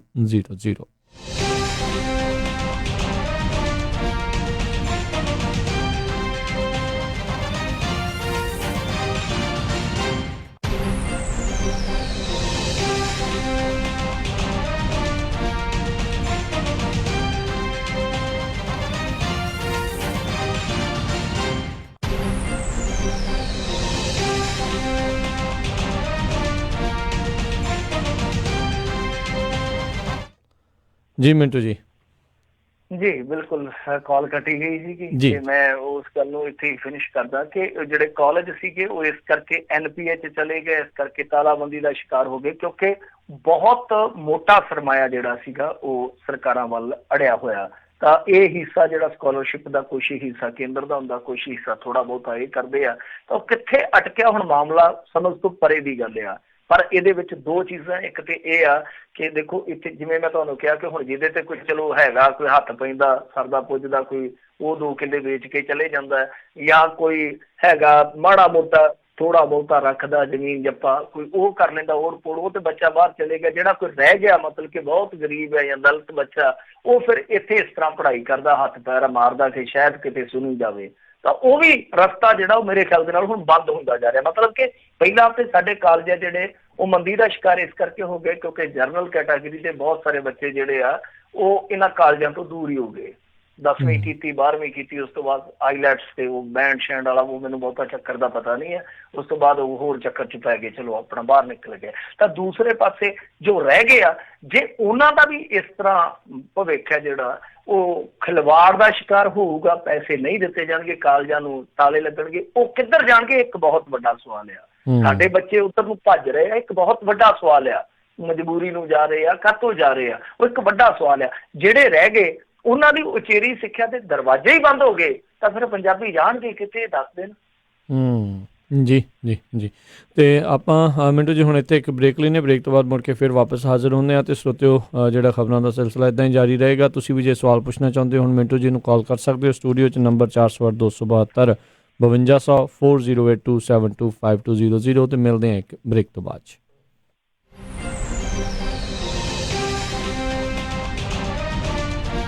ਸੈਕਰਾਮੈਂਟੋ ਰੋਜ਼ਵਿਲ ਇਲਾਕੇ ਦੇ ਵਿੱਚ ਟਰੱਕ, ਆਰਵੀ ਅਤੇ ਬੋਟ ਦੇ ਲਈ ਵਧੀਆ ਪਾਰਕਿੰਗ ਉਪਲਬਧ ਹੈ। ਸਿਕਿਉਰ ਫੈਂਸਿੰਗ ਹੈ। ਇਸ ਦੇ ਬਾਰੇ ਹੋਰ ਜਾਣਕਾਰੀ ਲਈ ਕਾਲ ਕਰ ਸਕਦੇ ਹੋ 916 918 5944 916 918 5944। ਰੋਜ਼ਵਿਲ ਇਲਾਕੇ ਦੇ ਵਿੱਚ ਟਰੱਕ, ਆਰਵੀ ਅਤੇ ਬੋਟ ਦੇ ਲਈ ਸਿਕਿਉਰਡ ਫੈਂਸ ਵਾਲੀ ਪਾਰਕਿੰਗ ਮੌਜੂਦ ਹੈ। ਹੋਰ ਜਾਣਕਾਰੀ ਲਈ ਕਾਲ 916 918 5944 916 918 5944। ਕੀ ਤੁਸੀਂ ਸਾਲ ਦੇ 50,000 ਤੋਂ 1 ਲੱਖ ਡਾਲਰ ਕਮਾਉਣਾ ਚਾਹੁੰਦੇ ਹੋ ਤਾਂ ਅੱਜ ਹੀ ਕਾਲ ਕਰੋ ਏਬੀਲੈਕਸ ਟਰੱਕ ਸਕੂਲ ਸੈਕਰਾਮੈਂਟੋ ਵਾਲਿਆਂ ਨੂੰ। ਇਹ ਤੁਹਾਡਾ class A class B licence ਲੈਣ ਦੇ ਵਿੱਚ ਮਦਦ ਕਰਨਗੇ ਅਤੇ ਤੁਹਾਨੂੰ 1 ਮਹੀਨੇ ਦੇ ਵਿੱਚ ਟਰੱਕ ਡਰਾਈਵਰ ਦੀ ਜੌਬ ਦਿਵਾਉਣਗੇ। ਅੱਜ ਹੀ ਕਾਲ ਕਰੋ ਤੇ ਬਹੁਤ ਹੀ ਵਧੀਆ ਡਿਸਕਾਊਂਟ ਲਓ। Call 9168509952 916 850 9952। Address 7473 Ridge road suite 2 Sacramento. ਜਾਂ ਇਹਨਾਂ ਦੀ ਵੈਬਸਾਈਟ ਵਿਜ਼ਿਟ ਕਰੋ www.abylex.com। ਬ੍ਰੈਂਪਟਨ ਸ਼ਹਿਰ ਦੇ ਵਿੱਚ ਜਾਣਿਆ ਪਹਿਚਾਨਿਆ ਸੁਜੋਕ ਹੋਮਿਓਪੈਥਿਕ ਕਲੀਨਿਕ, ਜਿਨ੍ਹਾਂ ਨੂੰ ਹੈ ਇਲਾਜ ਕਰਨ ਦੇ ਵਿੱਚ 15 ਸਾਲ ਦਾ ਤਜਰਬਾ, ਜਿੱਥੋਂ ਤੁਸੀਂ ਕਰਵਾ ਸਕਦੇ ਹੋ ਹਰ ਇੱਕ ਤਰ੍ਹਾਂ ਦੀ ਨਵੀਂ ਅਤੇ ਪੁਰਾਣੀ ਬਿਮਾਰੀ ਦਾ ਇਲਾਜ। ਚਮੜੀ ਦੇ ਰੋਗ, ਬਲੱਡ ਪ੍ਰੈਸ਼ਰ, ਗੋਡਿਆਂ ਮੋਢਿਆਂ 'ਚ ਦਰਦ, ਬੈਕ ਦੀ ਕੋਈ ਵੀ ਪ੍ਰੋਬਲਮ, ਇਹਨਾਂ ਸਾਰੀਆਂ ਬਿਮਾਰੀਆਂ ਦਾ ਕਰਦੇ ਹਨ ਤਸੱਲੀ ਬਖਸ਼ ਇਲਾਜ। ਅਤੇ ਤੁਸੀਂ ਇਹਨਾਂ ਨਾਲ ਬੱਚਿਆਂ ਦੇ ਰੋਗ, ਭੁੱਖ ਨਾ ਲੱਗਣਾ, ਭਾਰ ਘਟਣਾ ਜਾਂ ਫਿਰ ਡਰੱਗ ਐਡਿਕਸ਼ਨ ਬਾਰੇ ਵੀ ਗੱਲ ਕਰ ਸਕਦੇ ਹੋ। ਕੰਸਲਟੇਸ਼ਨ ਬਿਲਕੁਲ ਫ੍ਰੀ ਕੀਤੀ ਜਾਂਦੀ ਹੈ। ਗੱਲ ਕਰ ਸਕਦੇ ਹੋ 6478562516 647 856 2516। Sujok homeopathic clinic 145 Clearance street, unit number 26, Brampton. ਇਸ ਮੌਕੇ ਓਬਾਮਾ ਕੇਅਰ ਕਵਰਡ ਕੈਲੀਫੋਰਨੀਆ ਦੀਆਂ ਰੀਨਿਊਅਲਸ ਅਤੇ ਨਵੀਆਂ ਐਪਲੀਕੇਸ਼ਨਸ ਦਾ ਸਮਾਂ ਆ ਚੁੱਕਾ ਹੈ। ਇਸ ਸਾਲ ਹੈਲਥ ਇੰਸ਼ੋਰੈਂਸ ਕਵਰਡ ਕੈਲੀਫੋਰਨੀਆ ਨਾ ਲੈਣ ਦੇ ਉੱਤੇ ਸਟੇਟ ਆਫ ਕੈਲੀਫੋਰਨੀਆ ਦੇ ਦੁਆਰਾ ਪਰ ਪਰਸਨ ਦੇ ਹਿਸਾਬ ਦੇ ਨਾਲ ਭਾਰੀ ਜੁਰਮਾਨਾ ਲਾਇਆ ਜਾਵੇਗਾ। ਇਸ ਜੁਰਮਾਨੇ ਤੋਂ ਬਚਣ ਦੇ ਲਈ ਹੈਲਥ ਇੰਸ਼ੋਰੈਂਸ ਲੈਣ ਦੇ ਲਈ ਅੱਜ ਹੀ ਸੰਪਰਕ ਕਰੋ ਖਾਲਸਾ ਇੰਸ਼ੋਰੈਂਸ ਏਜੰਸੀ 408 272 2500। ਅਮਨ, ਆਪਾਂ ਸੈਕਰਾਮੈਂਟੋ ਵਿੱਚ ਮੂਵ ਤਾਂ ਹੋ ਗਏ ਆ, ਹੁਣ ਇੱਥੇ ਆਪਾਂ ਚੰਗਾ ਜਿਹਾ ਡਾਕਟਰ ਤੇ ਫੈਮਿਲੀ ਕਲੀਨਿਕ ਵੀ ਲੱਭ ਲਈਏ। ਤੁਸੀਂ ਫਿਕਰ ਹੀ ਛੱਡ ਦਿਓ ਜੀ। ਮੇਰੀ ਫਰੈਂਡ ਰਿਤੂ ਦੀ ਕਾਲ ਆਈ ਸੀ, ਉਹਨੇ ਮੈਨੂੰ ਨੰਬਰ ਦਿੱਤਾ ਹੈ ਤੱਖਰ ਅਰਜੈਂਟ ਕੇਅਰ ਅਤੇ ਫੈਮਿਲੀ ਮੈਡੀਸਨ ਵਾਲਿਆਂ ਦਾ। ਅੱਛਾ, Takhar urgent care and family medicine, ਜਿੱਥੋਂ ਕਰਵਾ ਸਕਦੇ ਹੋ adult and child physical, DOT and naan DOT ਫਿਜ਼ੀਕਲਸ, employment ਫਿਜ਼ੀਕਲਸ ਅਤੇ ਸਕੂਲ ਫਿਜ਼ੀਕਲਸ। ਇਸ ਦੇ ਨਾਲ ਹੀ EKG, blood work, urine analysis, TB testing, air irrigation ਅਤੇ ਇਨਗ੍ਰੋਨ ਟੋਨੇਲ ਰਿਮੂਵਲ। ਇਸ ਦੇ ਨਾਲ ਹੀ ਚਮੜੀ ਦੇ ਰੋਗਾਂ ਦਾ ਇਲਾਜ ਵੀ ਕਰਵਾ ਸਕਦੇ ਹੋ। ਅਤੇ ਇੱਥੋਂ ਤੁਸੀਂ ਲੈ ਸਕਦੇ ਹੋ ਮੈਡੀਕਲ ਸਪਾ ਦੀਆਂ ਸਾਰੀਆਂ services, laser hair removal, fillers, wrinkles relaxers, anti-ageing treatments, microdermabrasion, skin rejuvenation, fine lines, brown spots, spider veins, stretch marks ਅਤੇ ਐਕਨੇ ਅਤੇ ਹੋਰ ਵੀ ਬਹੁਤ ਕੁਝ। ਅਤੇ ਲੈ ਸਕਦੇ ਹੋ ਆਪਣੇ ਬਜਟ ਮੁਤਾਬਕ ਟ੍ਰੀਟਮੈਂਟ ਪਲਾਨ। ਵਧੇਰੇ ਜਾਣਕਾਰੀ ਲਈ ਗੱਲ ਕਰ ਸਕਦੇ ਹੋ ਡਾਕਟਰ ਪਰਮਜੀਤ ਸਿੰਘ ਤੱਖਰ MD 9166889994 8191 ਟਿੰਬਰਲੇਕ ਵੇ ਸਵੀਟ 350 ਅਤੇ 400 ਸੈਕਰਾਮੈਂਟੋ। ਨਾ ਮੈਂ ਕਹਿੰਨੀ ਆ ਜੀ, ਮੁੰਡੇ ਦਾ ਆਪਾਂ ਵਿਆਹ ਤਾਂ ਧਰ ਲਿਆ, ਪਰ ਮੈਨੂੰ ਤਾਂ ਐ ਲੱਗਦਾ ਵੀ ਟੈਨਸ਼ਨਾਂ ਨੂੰ ਹੀ ਘਰ ਕਰ ਲਿਆ। ਹਰ ਕੋਈ ਪੁੱਛਦਾ ਵੀ ਕੋਈ ਹਾਲ ਹੂਲ ਬੁੱਕ ਕਰ ਲਿਆ ਕਿ ਨਹੀਂ ਕਰ ਲਿਆ। ਉਹ ਭਗਵਾਨ ਨੇ ਐਵੇਂ ਨਾ ਜਾ ਘਬਰਾਈ, ਫਲਮਿੰਗੋ ਪੈਲਸ ਵਾਲਿਆਂ ਨੂੰ ਦੇ ਆਇਆ ਸਾਈ ਬਈ 1200 ਤੇ 700 ਦੀ ਕਪੈਸਿਟੀ ਵਾਲੇ 2 ਹਾਲ ਨੇ ਸੈਕਰਾਮੈਂਟੋ ਚ। ਬਲੇਹੋ ਚ ਵੀ 500 ਦੀ ਕਪੈਸਿਟੀ ਵਾਲਾ 1 ਹਾਲ ਹੈਗਾ। ਨਾ ਹਾਲ ਚ ਫੁੱਲ ਬੱਤੀਆਂ ਵੀ ਲਾਉਣੇ ਆ ਤੇ ਵਿਆਹ ਦੀ ਭਾਜੀ ਚ ਸ਼ੱਕਰਪਾਰੇ ਵੀ ਪਾਉਣੇ ਆ। ਉਹ ਭਗਵਾਨ ਨੇ ਤੂੰ ਦਿਲ ਚ ਜਮਾ ਨਾ ਰੱਖ ਸ਼ੱਕ, ਉਹ ਸਾਰਾ ਕੁਝ ਹੀ ਦਿੰਦੇ ਆ ਚੱਕ। ਜੀ ਹਾਂ, ਫਲੇਮਿੰਗੋ ਪੈਲੇਸ ਵਾਲਿਆਂ ਕੋਲ ਆਪਣਾ ਫੰਕਸ਼ਨ ਬੁੱਕ ਕਰਾਓ ਤੇ ਟੈਨਸ਼ਨ ਫ੍ਰੀ ਹੋ ਕੇ ਪ੍ਰਾਹੁਣਿਆਂ ਵਾਂਗੂ ਆਓ। ਉਹ ਦਿੰਦੇ ਨੇ ਪੂਰੇ ਕੈਲੀਫੋਰਨੀਆ ਚ ਕੇਟਰਿੰਗ ਦੀ ਸਰਵਿਸ, ਡੈਕੋਰੇਸ਼ਨ, DJ, ਫੁੱਲ ਬਾਰ, ਭਾਜੀ ਤੇ ਮਠਿਆਈ ਦਾ ਪ੍ਰਬੰਧ ਵੀ ਕਰਦੇ ਨੇ। ਵਧੇਰੇ ਜਾਣਕਾਰੀ ਲਈ ਕਾਲ ਪੌਲ 5103258433 510 325 8433 916 334 6000 916 334 6000। ਤੁਸੀਂ ਸੁਣ ਰਹੇ ਹੋ Punjabi radio USA KOBO Yuba City 1450 AM, KIID Sacramento 1470 AM, KWRU Fresno 1300 AM, KLHC Bakersfield 1350 AM।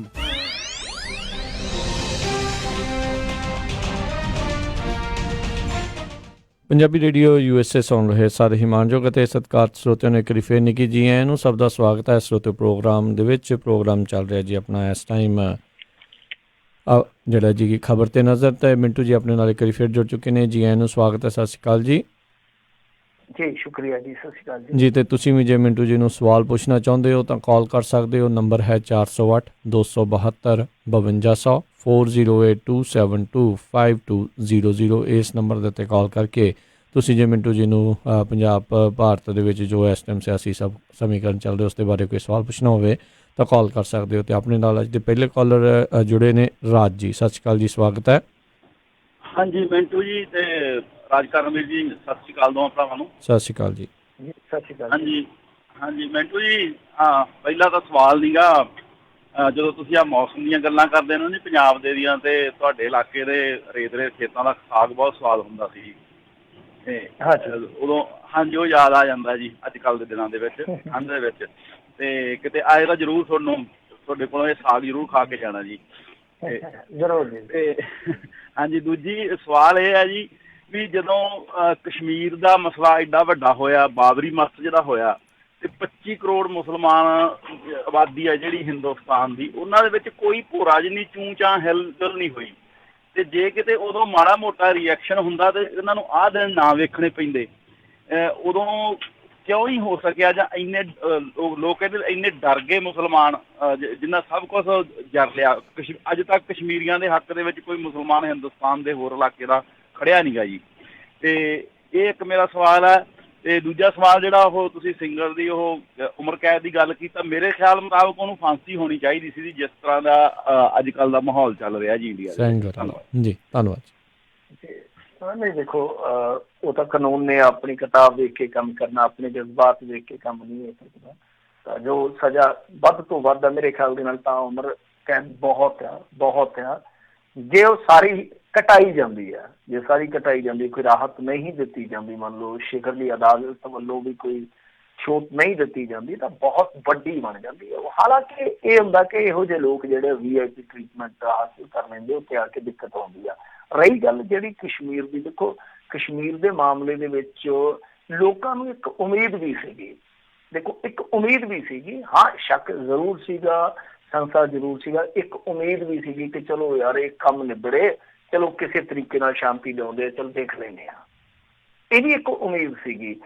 ਤਾਂ ਜਿੱਦਾਂ ਹੁਣ ਤੁਸੀਂ ਦੇਖ ਲਓ ਕਿ ਇਹਨੂੰ ਫਿਰ ਦੂਜੀ ਚੀਜ਼ ਤੇ ਵੀ ਲਾਗੂ ਕਰ ਲਓ ਕਿ ਜਿੱਦਾਂ ਰਾਮ ਮੰਦਿਰ ਦਾ ਫੈਸਲਾ ਆ, ਉੱਥੇ ਵੀ ਮੁਸਲਮਾਨਾਂ ਦਾ ਪ੍ਰਤੀਕਰਮ ਇਹੋ ਹੀ ਸੀਗਾ ਕਿ ਠੀਕ ਹੈ ਯਾਰ, ਸਵਾਗਤ ਹੈ, ਬਸ ਠੀਕ ਆ, ਮਤਲਬ ਕਿ ਅਸੀਂ ਇਸ ਪਚੜੇ 'ਚ ਨਹੀਂ ਪੈਣਾ, ਸਾਨੂੰ ਸ਼ਾਂਤੀ ਨਾਲ ਰਹਿਣ ਦਿਓ, ਸਾਡੀ ਜੋ ਜ਼ਿੰਦਗੀ ਹੈ ਉਹ ਆਮ ਵਾਂਗੂ ਚੱਲਣ ਦਿਓ। ਤਾਂ ਇੱਕ ਤਰ੍ਹਾਂ ਨਾਲ ਕਹਿ ਲਓ ਕਿ ਨਿਰਾਸ਼ਤਾ ਵੀ ਹੋ ਜਾਂਦੀ ਹੈ ਪੋਲੀਟੀਕਲ ਸਿਸਟਮ ਤੋਂ ਕਿ ਜੇ ਅਸੀਂ ਇਹਦੇ ਤੇ ਉਹ ਤਾਂ ਕਰਦੇ ਇਹਦੇ 'ਚੋਂ ਨਿਕਲਣਾ ਕੁਛ ਨਹੀਂ ਹੈ, ਸਾਡਾ ਹੀ ਨੁਕਸਾਨ ਆ। ਤਾਂ ਦੂਸਰੇ ਪਾਸੇ ਕਈ ਵਾਰ ਇੱਕ ਉਮੀਦ ਵੀ ਹੁੰਦੀ ਆ। ਤਾਂ ਮੇਰੇ ਖਿਆਲ ਦੇ ਨਾਲ ਹਾਂ ਤੁਸੀਂ ਮੁਸਲਮਾਨਾਂ ਨੂੰ ਬਲੇਮ ਕਰਨ ਦੀ ਥਾਂ ਤੇ ਕਿ ਉਹ ਬੋਲੇ ਨਹੀਂ ਹੈ, ਤੁਸੀਂ ਜੋ ਓਪੋਜੀਸ਼ਨ ਹੈ ਸਾਡੀ, ਜਿਹੜੇ ਲੋਕ ਕਲੇਮ ਕਰਦੇ ਆ ਸਿਆਸੀ ਲੋਕ ਕਿ ਅਸੀਂ ਸੈਕੂਲਰ ਆ, ਅਸੀਂ ਲਿਬਰਲ ਆ, ਉਹ ਕਿਉਂ ਨਹੀਂ ਬੋਲੇ?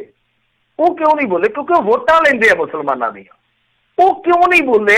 ਅੱਜ ਉਹ ਪ੍ਰਿਯੰਕਾ ਗਾਂਧੀ ਵਰਗੇ, ਯੇਚਰੀ ਵਰਗੇ ਕਾਮਰੇਡ ਜਿਹੜੇ ਆ, ਉਹ ਸਾਰੇ ਆ ਕੇ ਉੱਥੇ ਬੈਠੇ ਹੋਏ ਆ ਗਰਾਊਂਡਾਂ ਦੇ ਵਿੱਚ। ਇਹ ਲੋਕ ਉਦੋਂ ਕਿਉਂ ਨਹੀਂ ਇਸ ਤਰ੍ਹਾਂ ਦਾ ਸੰਘਰਸ਼ ਵਿੱਢ ਸਕੇ? ਫਿਰ ਜੇ ਤੁਸੀਂ ਆਖੋ ਨੋਟਬੰਦੀ ਇਸ ਤਰ੍ਹਾਂ ਦਾ ਇੱਕ ਮੁੱਦਾ ਸੀਗਾ ਜਿਹਦੇ ਤੇ ਇਹ ਆ ਸਕਦੇ ਸੀ, ਕੀ ਕੀਤਾ ਇਹਨਾਂ ਨੇ, ਰਾਹੁਲ ਗਾਂਧੀ ਵਰਗਿਆਂ ਨੇ? ਤਾਂ ਵੋਟਾਂ ਇਹਨਾਂ ਨੇ ਲਈਆਂ ਨੇ ਮੁਸਲਮਾਨਾਂ ਦੀਆਂ। ਜੇ ਤੁਸੀਂ ਦੇਖੋਗੇ ਕਈ ਦਹਾਕੇ ਇਹਨਾਂ ਨੇ ਵੋਟਾਂ ਲਈਆਂ, ਤਾਂ ਸਭ ਤੋਂ ਪਹਿਲਾਂ ਪ੍ਰਸ਼ਨ ਚਿੰਨ੍ਹ ਇਹਨਾਂ ਤੇ ਲੱਗੇਗਾ ਕਿ ਜੇ ਤੁਸੀਂ ਨੋਟਬੰਦੀ ਵੇਲੇ, ਆਰਥਿਕ ਮੰਦਹਾਲੀ ਵੇਲੇ, ਜਦੋਂ ਸੁਪਰੀਮ ਕੋਰਟ ਦੇ ਜੱਜ ਪ੍ਰੈਸ ਕਾਨਫਰੰਸ ਕਰਨ ਆਏ ਸੀ, ਜਦੋਂ CBI ਦੇ ਮੁਖੀ ਨੂੰ ਅੱਧੀ ਰਾਤ ਜਾ ਕੇ ਲਾ ਦਿੱਤਾ ਗਿਆ ਸੀਗਾ, ਜੇ ਤੁਸੀਂ ਉਦੋਂ ਮੈਦਾਨ ਚ ਆਏ ਹੁੰਦੇ ਤਾਂ ਲੋਕ ਲਹਿਰ ਸ਼ਾਇਦ ਨਾ ਉੱਠਦੀ। ਜੀ ਜੀ ਜੀ ਬਿਲਕੁਲ। ਅਗਲੇ ਕਾਲਰ ਆਪਣੇ ਨਾਲ ਜੁੜੇ ਨੇ ਕਮਲਜੀਤ ਜੀ। ਸਤਿ ਸ਼੍ਰੀ ਅਕਾਲ ਜੀ, ਸਵਾਗਤ ਹੈ। ਹੈਲੋ, ਹਾਂਜੀ ਸਤਿ ਸ਼੍ਰੀ ਅਕਾਲ ਕਮਲਜੀਤ ਜੀ। ਸਤਿ ਸ਼੍ਰੀ ਅਕਾਲ। ਮੇਰਾ ਸਵਾਲ ਸੀ, ਮਮਤਾ ਬੈਨਰਜੀ ਨੇ ਮੰਗਿਆ ਰੈਫਰੈਂਡਮ UN ਤੋਂ ਬਿੱਲ ਤੇ। ਜੀ ਹਾਂਜੀ, ਮਮਤਾ ਬੈਨਰਜੀ ਕੱਲ ਉਸ ਦਾ ਬਿਆਨ ਸੀਗਾ ਵੀ UN ਵਾਲਿਆਂ ਦੇ ਰੈਫਰੈਂਡਮ ਜਿਹੜਾ ਕਰਾ ਲੈਣਾ ਚਾਹੀਦਾ ਇਸ ਪੂਰੇ NRC ਕੈਬ ਦੇ ਮਾਮਲੇ ਦੇ ਉੱਤੇ।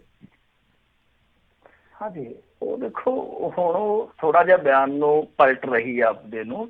ਉਹ ਕਹਿ ਰਹੀ ਆ ਕਿ ਮੈਂ ਤੇ ਕਹਿ ਰਹੀ ਸੀ ਕਿ ਓਪੀਨੀਅਨ ਲਿਆ ਜਾਵੇ, ਪਬਲਿਕ ਦਾ ਓਪੀਨੀਅਨ, ਤੇ ਉਹ ਵਾਚ ਕਰਨ, ਮਤਲਬ ਕਿ ਉਹਦੇ ਵਾਸਤੇ ਵੀ ਬੜਾ ਦਿਲਚਸਪ ਪ੍ਰਤੀਕਰਮ ਆ ਰਿਹਾ ਨਾ। ਭਾਰਤੀ ਜਨਤਾ ਪਾਰਟੀ ਕਹਿੰਦੀ ਹੈ ਕਿ ਦੇਸ਼ ਤੋਂ ਮਾਫੀ ਮੰਗੋ, ਜਦ ਕਿ UN ਖੁਦ ਇਹਨਾਂ ਦੇ ਕਾਨੂੰਨ ਨੂੰ ਗਲਤ ਠਹਿਰਾ ਚੁੱਕਾ।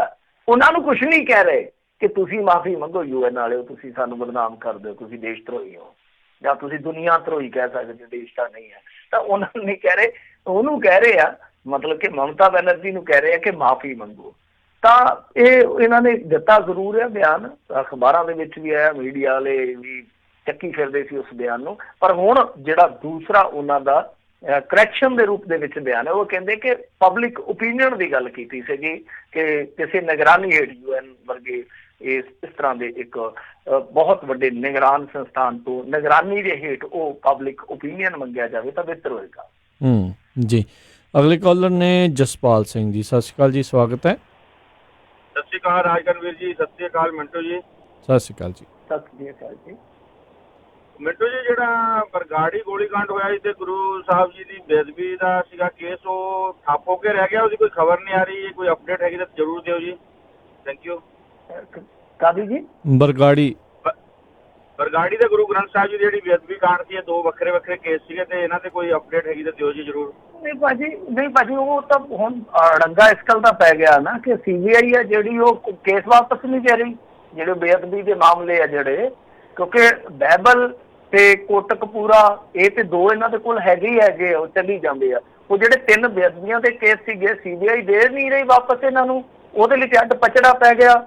ਹਾਈ ਕੋਰਟ ਚਲੇ ਗਏ, ਹਾਈ ਕੋਰਟ ਤੋਂ ਬਾਅਦ ਉਹਨਾਂ ਨੇ ਟਾਈਮ ਲੈ ਲਿਆ ਸੀਗਾ ਸੁਪਰੀਮ ਕੋਰਟ 'ਚ ਜਾਣ ਵਾਸਤੇ CBI ਵਾਲਿਆਂ ਕਿ ਅਸੀਂ ਇਸ ਮਾਮਲੇ ਦੇ ਵਿੱਚ ਪਾਈ ਜਾਵਾਂਗੇ ਸੁਪਰੀਮ ਕੋਰਟ।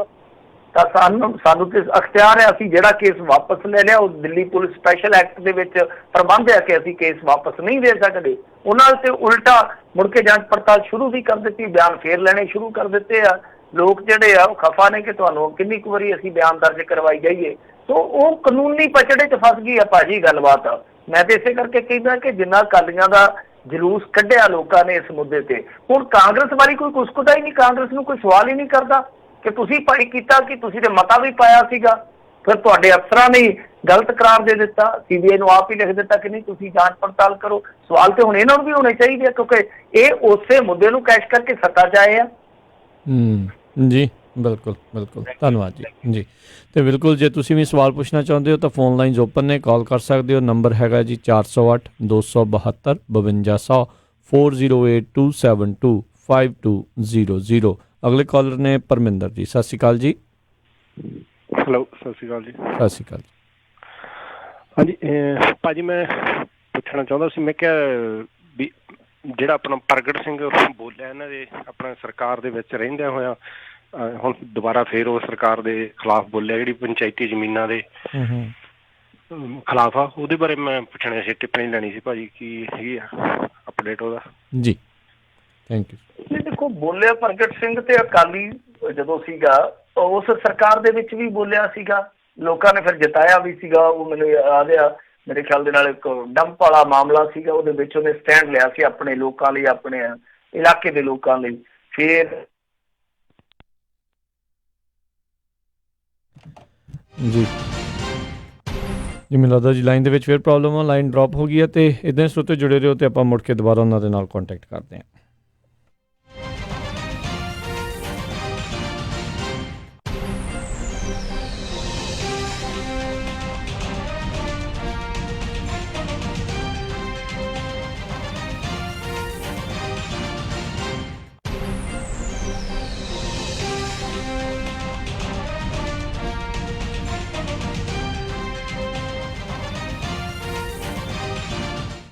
ਜੀ ਮਿੰਟੂ ਜੀ।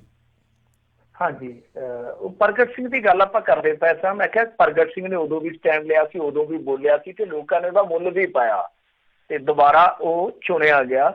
ਹੁਣ ਵੀ ਉਹ ਬੋਲਦਾ ਪਿਆ, ਉਹ ਝੂਠਾ ਥੋੜੀ ਬੋਲਦਾ ਪਿਆ। ਤੁਸੀਂ ਦੇਖੋ ਸ਼ਾਮਲਾਟ ਜ਼ਮੀਨ ਹੈ ਜਿਹੜੀ, ਉਹ ਕਈ ਪਿੰਡਾਂ ਦੀ ਆਮਦਨੀ ਵੀ ਹੁੰਦੀ ਆ ਤੇ ਉਹ ਚੁੱਕ ਕੇ ਇੱਕ ਇਸ ਤਰ੍ਹਾਂ ਦਾ ਐਕਟ ਬਣਾ ਦਿੱਤਾ ਗਿਆ ਕਿ ਜਿਹੜੇ ਕਾਰੋਬਾਰੀ ਹੈ ਉਹਨਾਂ ਨੂੰ ਜ਼ਮੀਨ ਦਿੰਦੇ ਪਏ ਆ। ਜ਼ਮੀਨ ਤੇ ਚਲੋ ਦੇਣੀ ਆ, ਇਹ ਪੰਜਾਬ ਲਈ ਇੱਕ ਮਸਲਾ, ਵੈਸੇ ਇੰਡਸਟਰੀ ਦਾ ਜਿਹੜਾ ਉਹ ਇੱਕ ਬੜਾ ਵਿਚਾਰਨਯੋਗ ਮਸਲਾ, ਕਿਉਂਕਿ ਜ਼ਮੀਨਾਂ ਇੱਥੇ ਮਹਿੰਗੀਆਂ, ਲੋਕ ਵੀ ਜਿਹੜੇ ਜ਼ਮੀਨਾਂ ਦੇ ਨਾਲ ਜੁੜੇ ਆ।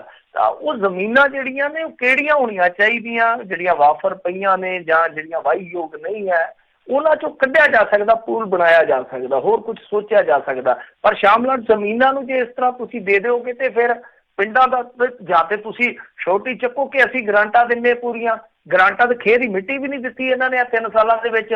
ਜਿਹੜੇ ਉਲਟਾ ਬਾਦਲ ਸਰਕਾਰ ਵੇਲੇ ਪੈਸੇ ਪਏ ਸੀਗੇ ਉਹ ਵੀ ਇਹਨਾਂ ਨੇ ਪੁੱਠੇ ਮੰਗਾ ਲਏ ਸੀਗੇ। ਤਾਂ ਤੁਸੀਂ ਦੱਸੋ ਕਿ ਇਸ ਦੌਰ ਦੇ ਵਿੱਚ ਫਿਰ ਪ੍ਰਗਟ ਸਿੰਘ ਵਰਗੇ ਬੰਦੇ ਜੇ ਬੋਲਦੇ ਤੇ ਉਹਨਾਂ ਦਾ ਸਵਾਗਤ ਕਿਉਂ ਨਾ ਕੀਤਾ ਜਾਵੇ? ਜੀ ਜੀ।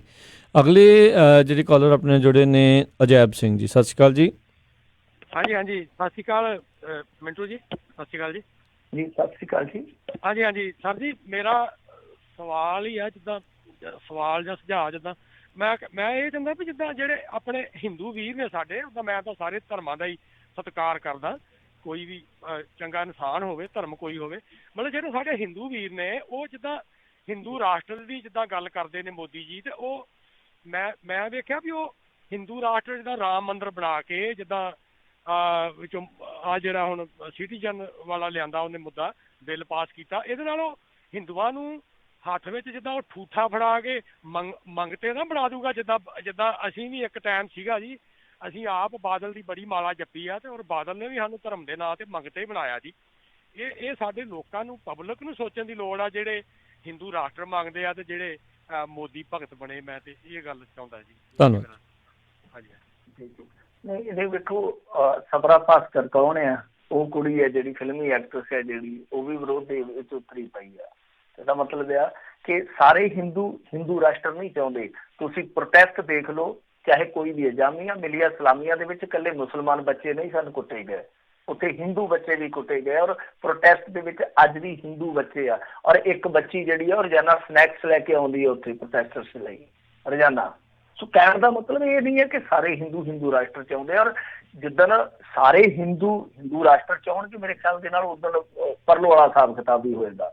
ਸੋ ਇਹ ਦੇਸ਼ ਇਸੇ ਕਰਕੇ ਹੀ ਹੁਣ ਤੱਕ ਬਚਿਆ ਪਿਆ ਕਿ ਬਹੁਤ ਸਾਰੇ ਹਿੰਦੂ ਜਿਹੜੇ ਉਹ ਇਸ ਚੀਜ਼ ਦੀ ਵਿਰੋਧਤਾ ਵੀ ਕਰਦੇ ਆ। ਤਾਂ ਕੁਛ ਲੋਕ ਹੈਗੇ ਆ ਸਮਰਥਨ ਦੇ ਵਿੱਚ ਵੀ ਹੈਗੇ ਆ, ਇੱਕ ਜਨ ਜੁੜਾਵ ਹੈਗਾ ਹੀ ਆ। ਪਰ ਮੇਰੇ ਖਿਆਲ ਦੇ ਨਾਲ ਬਿਲਕੁਲ ਤੁਹਾਡੀ ਗੱਲ ਸਹੀ ਆ ਕਿ ਇਹਨਾਂ ਨੂੰ ਹੁਣ ਇੱਕ ਜਿੱਦਾਂ ਕਹਿ ਲਈਏ ਨਾ ਕਿ ਡਿਸਾਈਡਿੰਗ ਰੋਲ ਅਦਾ ਕਰਨਾ ਪਊਗਾ ਇਹ ਜਿਹੜੇ ਹਿੰਦੂ ਭਾਈਚਾਰੇ ਦੇ ਲੋਕ ਆ, ਕਿਉਂਕਿ ਹਿੰਦੂ ਧਰਮ ਤੇ ਹਿੰਦੂਤਵ ਦੇ ਵਿੱਚ ਫਰਕ ਹੈ। ਜਿਵੇਂ ਜੱਟ ਤੇ ਜੱਟਵਾਦ ਦੇ ਵਿੱਚ ਫਰਕ ਆ ਜਾਂਦਾ, ਤਾਂ ਹਿੰਦੂ ਧਰਮ ਮਾੜਾ ਨਹੀਂ ਹੈ, ਹਿੰਦੂ ਭਾਈਚਾਰੇ ਦੇ ਲੋਕ ਮਾੜੇ ਨਹੀਂ ਹੈ। ਤਾਂ ਜਿਹੜਾ ਹਿੰਦੂਤਵ ਵਿਚਾਰਧਾਰਾ ਦੇ ਨਾਲ ਜੁੜਿਆ ਕੱਟੜ ਹੋਇਆ ਬੰਦਾ, ਸਨਕੀ ਹੋਇਆ ਬੰਦਾ, ਉਹਨੂੰ ਕਹਿ ਸਕਦੇ ਕਿ ਨਹੀਂ ਯਾਰ ਤੂੰ ਤੇ ਢੁੱਡ ਮਾਰਦਾ ਫਿਰਦਾ, ਤੂੰ ਤੇ ਨੁਕਸਾਨ ਕਰੇਗਾ। ਤਾਂ ਕਹਿਣ ਦਾ ਮਤਲਬ ਕਿ ਡਿਸਾਈਡਿੰਗ ਰੋਲ ਇਹਨਾਂ ਨੂੰ ਅਦਾ ਕਰਨਾ ਹੀ ਪਊਗਾ। ਜੇ ਇਹ ਕਰਨਗੇ, ਇਸ ਤਰ੍ਹਾਂ ਦੀ ਰਾਜਨੀਤੀ ਨੂੰ ਨਕਾਰ ਦੇਣਗੇ, ਕਿਉਂਕਿ ਇਹ ਰਾਜਨੀਤੀ ਖਤਰਨਾਕ ਹੈ। ਇੱਕ ਤੇ ਇੱਕ ਕਤਾਰਬੰਦੀ ਵਾਲੀ ਰਾਜਨੀਤੀ ਆ, ਪਾੜਨ ਵਾਲੀ ਰਾਜਨੀਤੀ ਆ, ਦੇਸ਼ ਦੇ ਸੰਵਿਧਾਨ ਨੂੰ ਮਾਰਨ ਵਾਲੀ ਰਾਜਨੀਤੀ ਆ। ਔਰ ਦੂਜੀ ਚੀਜ਼ ਇਹ ਆ ਕਿ ਤੁਸੀਂ ਵਿਕਾਸ ਮੁਖੀ ਨਹੀਂ ਹੋ ਰਹੇ, ਜਿਹੜੀ ਕਿ ਅੱਜ ਦੀ ਸਰਕਾਰ ਆ, ਵਿਕਾਸ ਮੁਖੀ ਨਹੀਂ ਹੋ ਰਹੇ ਤੁਸੀਂ, ਮਤਲਬ ਕਿ ਵਿਕਾਸ ਦੀ ਰਾਜਨੀਤੀ ਨਹੀਂ ਤੁਸੀਂ ਕਰ ਰਹੇ। ਤਾਂ ਵਿਕਾਸ ਦੀ ਰਾਜਨੀਤੀ ਤੇ ਜੇ ਇਹ ਸਿਆਸਤ ਦਾ ਪਹੀਆ ਲੈ ਕੇ ਆਉਣਾ ਤਾਂ ਹਿੰਦੂ ਵੀਰਾਂ ਨੂੰ ਬਹੁਤ ਵੱਡਾ ਰੋਲ ਅਦਾ ਕਰਨਾ ਪਊਗਾ। ਔਰ ਅਸੀਂ ਹਿੰਦੂਆਂ ਨੂੰ ਨਿੰਦ ਕੇ ਨਾ ਕਹੀਏ, ਅਸੀਂ ਉਹਨਾਂ ਨੂੰ ਇਸ ਚੀਜ਼ ਲਈ ਵਿਚਾਰ ਕਰਨ ਵਾਸਤੇ ਇੱਕ ਦਰਖਾਸਤ ਦੇ ਰੂਪ ਦੇ ਵਿੱਚ ਕਹੀਏ ਕਿ ਭਾਈ ਹੁਣ ਤੁਹਾਡੇ ਤੇ ਆ, ਕਿਉਂਕਿ ਸਿੱਖ ਵੀ ਆਪਣਾ ਫੈਸਲਾ ਕੁਨ ਰੋਲ ਅਦਾ ਕਰ ਰਹੇ ਆ। ਕਿਉਂਕਿ ਦੇਖ ਲਓ ਸੁਖਬੀਰ ਸਿੰਘ ਬਾਦਲ ਹੋਰਾਂ ਨੇ ਬੇਸ਼ੱਕ ਵੋਟ ਕੀਤਾ ਉਹਨਾਂ ਨੂੰ, ਪਰ ਬਾਹਰ ਆ ਕੇ ਉਹਨਾਂ ਨੇ ਇੱਕ ਮੰਗ ਕੀਤੀ, ਉੱਥੇ ਵੀ ਅਸੈਂਬਲੀ 'ਚ ਮੰਗ ਕੀਤੀ, ਸਦਨ 'ਚ ਮੰਗ ਕੀਤੀ, ਇੱਥੇ ਵੀ ਮੰਗ ਕੀਤੀ ਹੈ ਕਿ ਮੁਸਲਮਾਨਾਂ ਨੂੰ ਸ਼ਾਮਲ ਕਰੋ ਭਾਈ, ਠੀਕ ਹੈ ਨਾ। ਤਾਂ ਦੂਜੇ ਪਾਸੇ ਮੁਸਲਮਾਨ ਤੇ ਹੈ ਹੀ ਹੈ, ਫਿਰ ਹੋਰ ਜਿਹੜੇ ਤਬਕੇ ਛੋਟੇ ਉਹ ਵੀ ਇਸ ਚੀਜ਼ ਦੇ ਵਿੱਚ ਆਪਣਾ ਰੋਲ ਅਦਾ ਕਰਦੇ ਪਏ। ਤਾਂ ਹਿੰਦੂ ਭਾਈਚਾਰੇ ਨੂੰ ਰੋਲ ਅਦਾ ਕਰਨਾ ਚਾਹੀਦਾ, ਕਰ ਵੀ ਰਹੇ ਥੋੜੀ ਮਾਤਰਾ ਦੇ ਵਿੱਚ, ਹੌਲੀ ਹੌਲੀ। ਵੈਸੇ ਮੇਰੇ ਖਿਆਲ ਦੇ ਨਾਲ ਜਿਸ ਤਰ੍ਹਾਂ ਤੁਸੀਂ ਕਿਹਾ ਕਿ ਅਸੀਂ ਵੀ ਮਾਲਾ ਜਪੀ ਪ੍ਰਕਾਸ਼ ਸਿੰਘ ਬਾਦਲ ਹੋਰਾਂ ਦੀ, ਤੇ ਹੁਣ ਉਹ ਛੱਡ ਦਿੱਤੀ ਆ, ਇਹਨਾਂ ਨੂੰ ਵੀ ਥੋੜੀ ਦੇਰ ਲੱਗ ਜੂਗਾ ਪਤਾ ਮੇਰੇ ਖਿਆਲ ਦੇ ਨਾਲ। ਕਿਉਂਕਿ ਜਦੋਂ ਹੁਣ ਇਹ ਨਹੀਂ ਹੁੰਦਾ ਕਿ ਮੰਦੀ ਆ ਗਈ ਹੈ ਤੇ ਯਕਦਮ ਸਾਰਾ ਕੁਛ ਹੈ ਜਿਹੜਾ ਸੌਂ ਜਾਣਾ ਸੁਸਰੀ ਵਾਂਗੂ। ਆਹ ਹੁਣ ਜਿਹੜੀ ਮੰਦੀ ਆਈ ਆ, ਇਹ ਸਾਲ 6 ਮਹੀਨੇ ਠਹਿਰ ਜੋ, ਗੰਢੇ ਜਿਹੜੇ 100 150 ਨੂੰ 200 ਨੂੰ ਪਹੁੰਚ ਗਏ ਆ, ਜਿੱਦਣ 300 ਨੂੰ ਹੋ ਗਈ ਨਾ ਤਾਂ ਭਗਤਾਂ ਦੀਆਂ ਅੱਖਾਂ ਦੇ ਵਿੱਚੋਂ ਵੀ ਪਾਣੀ ਡਿੱਗ ਪੈਣਾ ਪਰਲ। ਜੀ ਜੀ, ਅਗਲੇ ਕਾਲਰ ਨੇ ਆਪਣੇ ਨਾਲ ਜੁੜੇ ਰਾਜਵਿੰਦਰ ਜੀ, ਸਤਿ ਸ਼੍ਰੀ ਅਕਾਲ ਜੀ। ਸਤਿ ਸ਼੍ਰੀ ਅਕਾਲ ਜੀ, ਦੋਹਾਂ ਵੀਰਾਂ ਨੂੰ, ਸਾਰੇ ਸੁਣਨ ਵਾਲੇ ਸਰੋਤਿਆਂ ਨੂੰ ਪਿਆਰ ਭਰੀ ਸਤਿ ਸ਼੍ਰੀ ਅਕਾਲ। ਸਤਿ ਸ਼੍ਰੀ ਅਕਾਲ ਜੀ। ਆਪਣਾ ਮਿੰਟੂ ਜੀ, ਬਹੁਤ ਵਧੀਆ ਵਿਚਾਰ ਤੁਹਾਡੇ ਹੁੰਦੇ ਆ, ਅਸੀਂ ਬਹੁਤ ਪਿਆਰ ਨਾਲ ਸੁਣਦੇ ਹਾਂ, ਤੁਹਾਨੂੰ ਥੈਂਕ ਯੂ ਤੁਹਾਡਾ ਵੀ। ਤੇ ਗੱਲ ਇਹ ਹੈ ਵੀ ਜਿਹੜਾ ਹੁਣ ਤੁਸੀਂ ਅੱਜ ਹੁਣ ਖਬਰਾਂ 'ਚ ਕਹਿ ਰਹੇ ਸੀ ਵੀ ਸ਼ਾਇਦ ਇਹ ਬਦਲ ਜਾਣ, ਤੇ ਇਹਨਾਂ ਦੀ ਮੀਟਿੰਗ ਹੋਈ ਹੈ ਵੀ ਇਹਨਾਂ ਨੇ ਸ਼ਾਇਦ ਪਿੱਛੇ ਹਟ ਜਾਣਾ ਇਸ ਮਤੇ ਤੋਂ। ਪਰ ਜਿਹੜੇ ਵੀਰ ਜੀ ਹੁਣ ਇੰਨਾ ਕੁਛ ਇਹਨਾਂ ਨੇ ਖਰਾਬ ਕਰ ਦਿੱਤਾ, ਇੰਨੇ ਲੋਕ ਮਰ ਗਏ, ਤੇ ਇਹ ਡਰਾਮਾ ਦੇਖਣ ਵਾਸਤੇ ਇਹਨਾਂ ਨੇ ਕੀਤਾ ਸੀ। ਇਹਦਾ ਮਤਲਬ ਇਹ ਨਹੀਂ ਸੀ ਵੀ ਡਰਾਮਾ ਦੇਖ ਲਈਏ, ਜੇ ਸਾਡਾ ਡਰਾਮਾ ਚੱਲ ਗਿਆ ਤਾਂ ਠੀਕ ਹੈ, ਤੇ ਜੇ ਨਹੀਂ ਚੱਲਿਆ ਤਾਂ ਫਿਰ ਦੇਖੀ ਜਾਓ। ਇਹ ਜਿਹੜੇ ਹੁਣ ਲੋਕ ਮਰ ਗਏ ਬਾਈ ਜੀ, ਜਿਹੜਾ ਰੌਲਾ ਪੈ ਗਿਆ, ਬੱਸਾਂ ਗੱਡੀਆਂ ਸੜ ਗਈਆਂ, ਇੰਨੀ ਪ੍ਰਾਪਰਟੀ ਸੜ ਗਈ, ਉਹਦਾ ਦੇਣਦਾਰ ਕੌਣ ਹੋਊ ਫਿਰ? ਧੰਨਵਾਦ ਜੀ, ਮੈਨੂੰ ਸੁਣਦੇ ਰਹਿਣ ਦੇ ਜੀ। ਜੀ ਜੀ, ਨਹੀਂ ਬਿਲਕੁਲ ਤੁਹਾਡੀ ਗੱਲ ਸਹੀ ਹੈ ਸਰ, ਪਰ ਜੇ ਹਾਂ ਚੀਜ਼ ਸੋਚੀ ਹੁੰਦੀ ਤਾਂ ਤੁਸੀਂ ਸੋਚੋ ਕਿ 84 ਦਾ ਕਤਲਾਮ ਵਾਪਰਦਾ। ਥੋੜਾ ਜਿਹਾ ਮੈਂ ਤੇ ਉਦੋਂ ਬਹੁਤ ਛੋਟਾ ਹੋਊਂਗਾ, ਮੈਂ ਤੇ ਹਜੇ ਸੁਰਤ ਵੀ ਨਹੀਂ ਸੀ ਸੰਭਲਿਆ। ਅਸੀਂ ਤੇ ਨਿੱਕੀਆਂ ਨਿੱਕੀਆਂ ਯਾਦਾਸ਼ਤਾਂ ਉਹ ਸਮੋਈਆਂ ਹੋਈਆਂ ਉਸ ਦੌਰ ਦੀਆਂ। ਤਾਂ ਤੁਸੀਂ ਸੋਚੋ ਵਾਪਰਦਾ ਉਦੋਂ, ਉਸ ਟਾਈਮ ਕਿਹਨਾਂ ਨੂੰ ਖਲਨਾਇਕ ਬਣਾਇਆ ਗਿਆ ਸੀਗਾ, ਕਿਹਨਾਂ ਨੂੰ ਅੱਤਵਾਦੀ ਬਣਾਇਆ ਗਿਆ ਸੀ, ਕਿਹਨਾਂ ਦਾ ਹੋਆ ਖੜਾ ਕਰ ਦਿੱਤਾ ਗਿਆ ਕਿ ਇਹ ਹੋ ਜਾਊਗਾ ਉਹ ਹੋ ਜਾਊਗਾ। ਕੁਛ ਬੰਦੇ ਚਲੋ ਬਗਾਵਤ ਕਰਕੇ, ਕੁਛ ਬੰਦਿਆਂ ਦੀਆਂ ਗਲਤੀਆਂ ਵੀ ਸੀਗੀਆਂ ਉਸ ਸੰਘਰਸ਼ ਦੇ ਵਿੱਚ, ਕਹਿ ਲਓ ਸੀਗੀਆਂ, ਉਹ ਐਕਸੈਪਟ ਵੀ ਕਰਨੀਆਂ ਚਾਹੀਦੀਆਂ ਖੁੱਲ੍ਹਦਿਲੀ ਦੇ ਨਾਲ। ਪਰ ਕੀ ਸਾਰੀ ਸਿੱਖ ਕੌਮ ਅੱਤਵਾਦੀ ਬਣ ਗਈ ਸੀਗੀ, ਜਾਂ ਇੱਕ ਐਸਾ ਖਤਰਾ ਪੈਦਾ ਕਰ ਦਿੱਤਾ ਸੀ ਉਹਨਾਂ ਨੇ ਕਿ ਉਹ ਸਾਰੇ ਦੇਸ਼ ਨੂੰ ਨੇਸਤਨਾਬੂਦ ਕਰ ਦੇਣ ਲੱਗੇ ਸੀ? ਤਾਂ ਉਸ ਟਾਈਮ ਇੱਕ ਨੂੰ ਖੜਾ ਕਰਕੇ ਦੂਜੇ ਨੇ ਆਪਣੇ ਆਪ ਨੂੰ ਬਹੁਤ ਵੱਡਾ ਕਰ ਲਿਆ ਸਿਆਸਤ ਦੇ ਵਿੱਚ, ਲੋਕਾਂ ਦੀ ਨਫ਼ਰਤ ਦਾ ਫਾਇਦਾ ਚੁੱਕਿਆ ਜੋ ਇੱਕ ਕੌਮ ਵਾਸਤੇ ਸੀ। ਤਾਂ ਉਹੀ ਅੱਜ ਚੀਜ਼ ਕਿਹਦੇ ਨਾਲ ਹੋ ਰਹੀ ਹੈ ਤੁਸੀਂ ਸੋਚ ਲਓ। ਮੈਂ ਬਹੁਤਾ ਨਹੀਂ ਕਹਿੰਦਾ, ਤੁਸੀਂ ਆਪ ਹੀ ਸੋਚ ਲਓ ਕਿ ਸਿੱਖਾਂ ਦੇ ਨਾਲ ਤੇ ਹੁਣ ਕੁੱਲ ਦੁਨੀਆ ਦੀ ਹਮਦਰਦੀ ਹੋ ਗਈ ਇਸ ਤੋਂ ਬਾਅਦ ਕਿ ਯਾਰ ਇਹਨਾਂ ਦੇ ਨਾਲ ਤੇ ਬਹੁਤ ਧੱਕਾ ਹੋਇਆ, ਔਰ ਉਹ ਕਹਾਣੀਆਂ ਵੀ ਨਿਕਲ ਕੇ ਆਈਆਂ। ਉਹ ਕਲੰਕ ਹੈ ਜਿਹੜਾ ਉਹ ਸਾਰੀ ਜ਼ਿੰਦਗੀ ਛੱਡੋ, ਮੈਂ ਕਹਿੰਦਾ ਜਦ ਤੱਕ ਇਹ ਭਾਰਤ ਹੈ ਉਦੋਂ ਤੱਕ ਉਹਨਾਂ ਦੇ ਮੱਥਿਓਂ ਨਹੀਂ ਲੈਣਾ। ਹੁਣ ਤੁਸੀਂ ਦੇਖੋ ਕਿ ਇਸ ਟਾਈਮ ਜੇ ਰਾਜਨੀਤੀ ਨੇ ਆਪਣੇ ਪੱਕੇ ਪੈਰੇ ਹੋਣਾ, ਉਦੋਂ ਕਾਂਗਰਸ ਨੇ ਵਰਤਿਆ, ਹੁਣ ਇਹਨਾਂ ਦੇ ਕੋਲ ਕੀ ਹਥਿਆਰ ਹੈ? ਤਾਂ ਇਹਨਾਂ ਦੇ ਕੋਲ ਲੈ ਦੇ ਕੇ ਆਹੀ ਕਤਾਰਬੰਦੀ ਹੈ ਭਾਜੀ। ਜੇ ਇਹ ਵਿਕਾਸ ਤੇ ਆ ਜਾਣ, ਤੁਸੀਂ ਸੋਚੋ ਜੇ ਤੁਹਾਡੇ ਨਾਲ ਵੀ ਇੱਕ ਸਧਾਰਨ NRI ਨਾਲ ਵੀ ਇਹਨਾਂ ਦਾ ਕੋਈ ਬੰਦਾ ਡਿਬੇਟ ਦੇ ਵਿੱਚ ਬਹਿ ਜਾਵੇ ਕਿ ਵਿਕਾਸ ਦੇ ਮੁੱਦੇ ਤੇ ਆ ਜਾਓ ਭਾਈ ਆਪਾਂ ਡਿਬੇਟ ਕਰ ਲੈਂਦੇ ਹਾਂ, ਤਾਂ ਕੀ ਤੁਸੀਂ ਡਾਹ ਦਿਓਗੇ? ਤਾਂ ਇਹਨਾਂ ਦੇ ਕੋਲ ਲੈ ਦੇ ਕੇ ਹੈ ਹੀ ਇਹ ਆ ਕਿ ਭਾਵਨਾਤਮਕ ਮੁੱਦਾ। ਸੋ ਇਹ ਰਾਜਨੀਤੀ ਆ ਜਿਹੜੀ ਉਹ ਇਹ ਨਹੀਂ ਵੇਖਦੀ ਕਿ ਲਾਸ਼ਾਂ ਕਿੰਨੀਆਂ ਡਿੱਗੀਆਂ, ਉਹਨਾਂ ਨੇ ਵੇਖਣਾ ਕਿ EVM ਦੇ ਵਿੱਚ ਵੋਟਾਂ ਕਿੰਨੀਆਂ ਡਿੱਗੀਆਂ ਨੇ। ਜੀ ਬਿਲਕੁਲ, ਜੇ ਇੰਨਾ ਖਿਆਲ ਹੁੰਦਾ ਤੇ ਡੀਮੋਨੀਟਾਈਜੇਸ਼ਨ ਵੇਲੇ 150 ਬੰਦਾ ਨਾ ਮਰਵਾ ਲੈਂਦੇ ਜਿਨ੍ਹਾਂ ਨੂੰ ਅਜੇ ਤੱਕ ਵੀ ਕਿਸੇ ਨੇ ਪੁੱਛਿਆ ਤੱਕ ਨਹੀਂ। ਅਗਲੀ ਜਿਹੜੀ ਮਿੰਟੂ ਜੀ ਗੱਲ ਕਰਦੇ ਆ, ਨਵਤੇਜ ਜੀ, ਸਤਿ ਸ਼੍ਰੀ ਅਕਾਲ ਜੀ, ਸਵਾਗਤ ਹੈ। ਸਤਿ ਸ਼੍ਰੀ ਅਕਾਲ ਭਾਜੀ। ਸਤਿ ਸ਼੍ਰੀ ਅਕਾਲ ਭਾਜੀ। ਇੱਕ ਤਾਂ ਮੇਰਾ ਸਵਾਲ ਸੀਗਾ ਵੀ ਜਦੋਂ ਜਿੱਦਾਂ ਹੁਣ ਕਿਤੇ ਵੀ ਜਿੱਦਾਂ ਪੰਜਾਬ 'ਚ ਚੋਣਾਂ ਆਉਂਦੀਆਂ ਹੈ ਨਾ, ਤੇ ਇੱਕ ਤਾਂ ਦਲ ਬਦਲੀਆਂ ਦਾ ਦੌਰ ਸ਼ੁਰੂ ਹੋ ਜਾਂਦਾ ਵੀ ਫਲਾਨਾ ਸਿੰਘ ਭਾਰੀ ਸਮਰਥਕਾਂ ਸਮੇਤ ਕੋਈ ਇੱਧਰ ਕੋਈ ਉੱਧਰ ਹੈ ਨਾ, ਤੇ ਦੂਜੇ ਜਿਹੜੇ ਵੱਡੇ ਵੱਡੇ ਲੀਡਰ ਆ, ਕੈਪਟਨ ਸਾਹਿਬ ਕਹਿ ਦਿੰਦੇ ਮੈਂ ਬਾਦਲ ਨੂੰ ਪੁੱਠਾ ਟੰਗ ਦੂੰਗਾ, ਤੇ ਉਹ ਕਹਿ ਦਿੰਦੇ ਮੈਂ ਇਹਨੂੰ ਐ ਕਰ ਦੂੰਗਾ ਹੈ ਨਾ। ਤੇ ਜਦੋਂ ਵੋਟਾਂ ਨਿਕਲ ਜਾਂਦੀਆਂ ਲੋਕੀ ਵੀ ਜਿੱਦਾਂ ਭਾਵਨਾ ਦੇ ਵਿੱਚ ਬਹਿ ਕੇ ਉਹਨਾਂ ਨੂੰ ਵੋਟਾਂ ਪਾ ਦਿੰਦੇ ਆ, ਪਰ ਲੋਕਾਂ ਨੂੰ ਇਹ ਚੀਜ਼ ਦਾ ਨਹੀਂ ਹੁੰਦਾ ਹੈ ਨਾ ਵੀ ਅਸਲ ਵਿੱਚ ਲੋਕ ਹੀ ਟੰਗੇ ਜਾਂਦੇ ਹੈ ਨਾ, ਉਹਨਾਂ ਨੇ ਤਾਂ ਵੜ ਕੇ ਰੌਲਾ ਪਾ ਕੇ ਤਾਂ ਵੋਟਾਂ ਲੈ ਜਾਣੀਆਂ ਹੈ ਨਾ। ਜੀ ਜੀ ਲੋਕ ਹੁਣ ਕੀ ਕਰਨ ਭਾਜੀ? ਦੇਖੋ ਇੱਕ ਤੋਂ ਤੰਗ ਆ ਕੇ ਫਿਰ ਦੂਜੇ ਵੱਲ ਚਲੇ ਜਾਂਦੇ ਆ। ਉਮੀਦ ਹੁੰਦੀ ਆ ਕਿ ਸ਼ਾਇਦ ਇਹ ਕੁਛ ਕਰੂਗਾ। ਹੁਣ ਕੈਪਟਨ ਅਮਰਿੰਦਰ ਸਿੰਘ ਨੇ ਜਿਹੜੀ ਪਹਿਲੀ ਪਾਰੀ ਖੇਡੀ ਸੀਗੀ, ਉਹਦਾ ਕਿਤੇ ਨਾ ਕਿਤੇ ਥੋੜਾ ਜਿਹਾ ਪ੍ਰਭਾਵ ਹੈਗਾ ਸੀਗਾ ਕਿ ਚਲੋ ਲੈ ਦੇ ਕੇ ਜਿਹੜੀ ਦੂਸਰੀ ਪਾਰੀ ਆ ਅਕਾਲੀ ਭਾਜਪਾ ਸਰਕਾਰ ਦੀ, ਚਲੋ ਇਹਨਾਂ ਦੇ ਨਾਲ ਵਧੀਆ ਹੋਊਗੀ। ਪਰ ਹੁਣ ਕਿਸੇ ਦੇ ਅੰਦਰ ਵੜ ਕੇ ਥੋੜੀ ਕਿਸੇ ਨੇ ਵੇਖਣਾ। ਤਾਂ ਤੀਜੀ ਧਿਰ ਸੀਗੀ ਜਿਹੜੀ ਮਜ਼ਬੂਤ ਸੀਗੀ, 6 ਮਹੀਨੇ ਪਹਿਲਾਂ ਤੱਕ ਬਹੁਤ ਮਜ਼ਬੂਤ ਸੀਗੀ। ਇੱਕ ਵੇਲਾ ਇਸ ਤਰ੍ਹਾਂ ਦਾ ਸੀਗਾ ਕਿ ਲੋਕ ਤਿਆਰ ਸਨ ਸਭ ਕੁਝ ਸੌਂਪਣ ਨੂੰ, ਪਰ ਉਹਨਾਂ ਦੀਆਂ ਆਪਣੀਆਂ ਗਲਤੀਆਂ ਹੋ ਗਈਆਂ। ਉਹਨਾਂ ਦੀ ਆਪਣੀ ਟੀਮ ਜਿਹੜੀ ਆ ਉਹ ਆਪਣਾ ਤਾਲਮੇਲ ਬਰਕਰਾਰ ਨਹੀਂ ਰੱਖ ਸਕੀ। ਸੋ ਇਸ ਤਰ੍ਹਾਂ ਦੀਆਂ ਗੱਲਾਂ ਵਾਪਰਦੀਆਂ ਨੇ, ਔਰ ਇਹ ਥੋੜੀ ਚੇਤਨਤਾ ਦੀ ਗੱਲ ਹੁੰਦੀ ਆ। ਹੌਲੀ ਹੌਲੀ ਚੇਤਨਤਾ ਨੂੰ ਜਿੱਦਾਂ ਯਾਦ ਲੱਗੂਗੀ ਲੀਡਰਸ਼ਿਪ। ਹੁਣ ਤੁਸੀਂ ਵੇਖੋ ਗੱਲ ਇਹ ਹੁੰਦੀ ਆ ਕਿ ਆ ਵੇਲਾ ਆ, ਆ ਮੌਕਾ, ਦਲਿਤਾਂ ਨੂੰ ਆਪਣੇ ਲੀਡਰ ਮਿਲ ਸਕਦੇ ਆ ਜੇ ਉਹਨਾਂ ਦੀ ਜਿਹੜੀ ਹੋਣ ਵਾਲੀ ਲੀਡਰਸ਼ਿਪ ਹੈ ਉਹਨਾਂ ਚੋਂ ਕੁਛ ਲੋਕਾਂ ਦੀ ਨੇਕ ਨੀਤੀ ਹੋਵੇ। ਦਲਿਤਾਂ ਨੂੰ ਘੱਟ ਗਿਣਤੀ ਵਾਲੇ ਨੂੰ ਮਿਲਣਗੇ, ਕਿਉਂਕਿ ਨੌਜਵਾਨ ਦੇਖੋ ਕੋਈ ਕਾਂਗਰਸ ਦਾ ਖੜਾ ਕੀਤਾ ਹੋਇਆ ਅੰਦੋਲਨ ਨਹੀਂ ਹੈ। ਹਾਲਾਂਕਿ ਮੈਂ ਹਿੰਸਕ ਅੰਦੋਲਨ ਦੀ ਕੱਲ ਵੀ ਮੁਖਾਲਫਤ ਕਰਦਾ, ਅੱਜ ਵੀ ਕਰਦਾ, ਕੋਈ ਵੀ ਹਿੰਸਾ ਜਿਹੜੀ ਹੈ। ਪਰ ਜੇ ਤੁਸੀਂ ਦੇਖੋਗੇ ਜਿਹੜਾ ਜਨ ਅੰਦੋਲਨ ਆ ਉਹ ਲੋਕਾਂ ਦਾ ਖੜਾ ਕੀਤਾ ਹੋਇਆ, ਇਹਦੇ ਵਿੱਚ ਇਸ ਤਰ੍ਹਾਂ ਦੇ ਨੌਜਵਾਨ ਕੰਮ ਕਰ ਰਹੇ ਆ, ਕੋਈ ਫੁੱਲ ਦੇ ਰਿਹਾ, ਕੋਈ ਕਿਸੇ ਤਰੀਕੇ ਨਾਲ ਪ੍ਰੋਟੈਸਟ ਕਰ ਰਿਹਾ। ਮੁਸਲਮਾਨਾਂ ਦੇ ਜਿਹੜੇ ਨੌਜਵਾਨ ਲੀਡਰ ਆ ਉਹ ਬਹੁਤ ਖੂਬਸੂਰਤ ਸ਼ੇਅਰ ਲਿਖ ਰਹੇ ਆ, ਤਿਰੰਗਾ ਲੈ ਰਹੇ ਆ, ਆਜ਼ਾਦੀ ਘੁਲਾਟੀਆਂ ਦੇ ਨਾਮ ਲੈ ਕੇ ਕੋਟ ਕਰਕੇ ਦੱਸ ਰਹੇ ਆ ਕਿ ਇਹ ਮੁਲਕ ਉਹਨਾਂ ਦਾ, ਇਹ ਮੁਲਕ ਫਲਾਣੇ ਦਾ, ਜੇ ਸੰਵਿਧਾਨ ਮਰ ਗਿਆ ਬਾਬਾ ਸਾਹਿਬ ਵੀ ਮਰ ਜਾਣਗੇ, ਇਸ ਤਰ੍ਹਾਂ ਦੀਆਂ ਗੱਲਾਂ ਕਰ ਰਹੇ ਆ। ਤਾਂ ਉਹ ਜਿਹੜੀ ਲੀਡਰਸ਼ਿਪ ਆ ਉਹਨੂੰ ਨਖੇੜਨ ਦੀ ਜ਼ਰੂਰਤ ਆ, ਕਿਉਂਕਿ ਦੇਖੋ ਇੱਥੋਂ ਤੱਕ ਜੇ ਇਹ ਪ੍ਰੋਟੈਸਟ ਇੱਥੋਂ ਤੱਕ ਚੱਲਿਆ ਤਾਂ ਕਿਤੇ ਨਾ ਕਿਤੇ ਨੌਜਵਾਨ ਲੀਡਰਸ਼ਿਪ ਨੇ ਕੁਆਲਿਟੀ ਤੇ ਦਿਖਾ ਦਿੱਤੀ ਹੈ ਤੁਹਾਨੂੰ। ਤਾਂ ਮੌਕੇ ਦੇਣੇ ਉਹ ਕੌਮਾਂ ਦੇ ਵਾਸਤੇ ਆ, ਉਹ ਲੀਡਰਸ਼ਿਪ ਦੇ ਵਾਸਤੇ ਆ।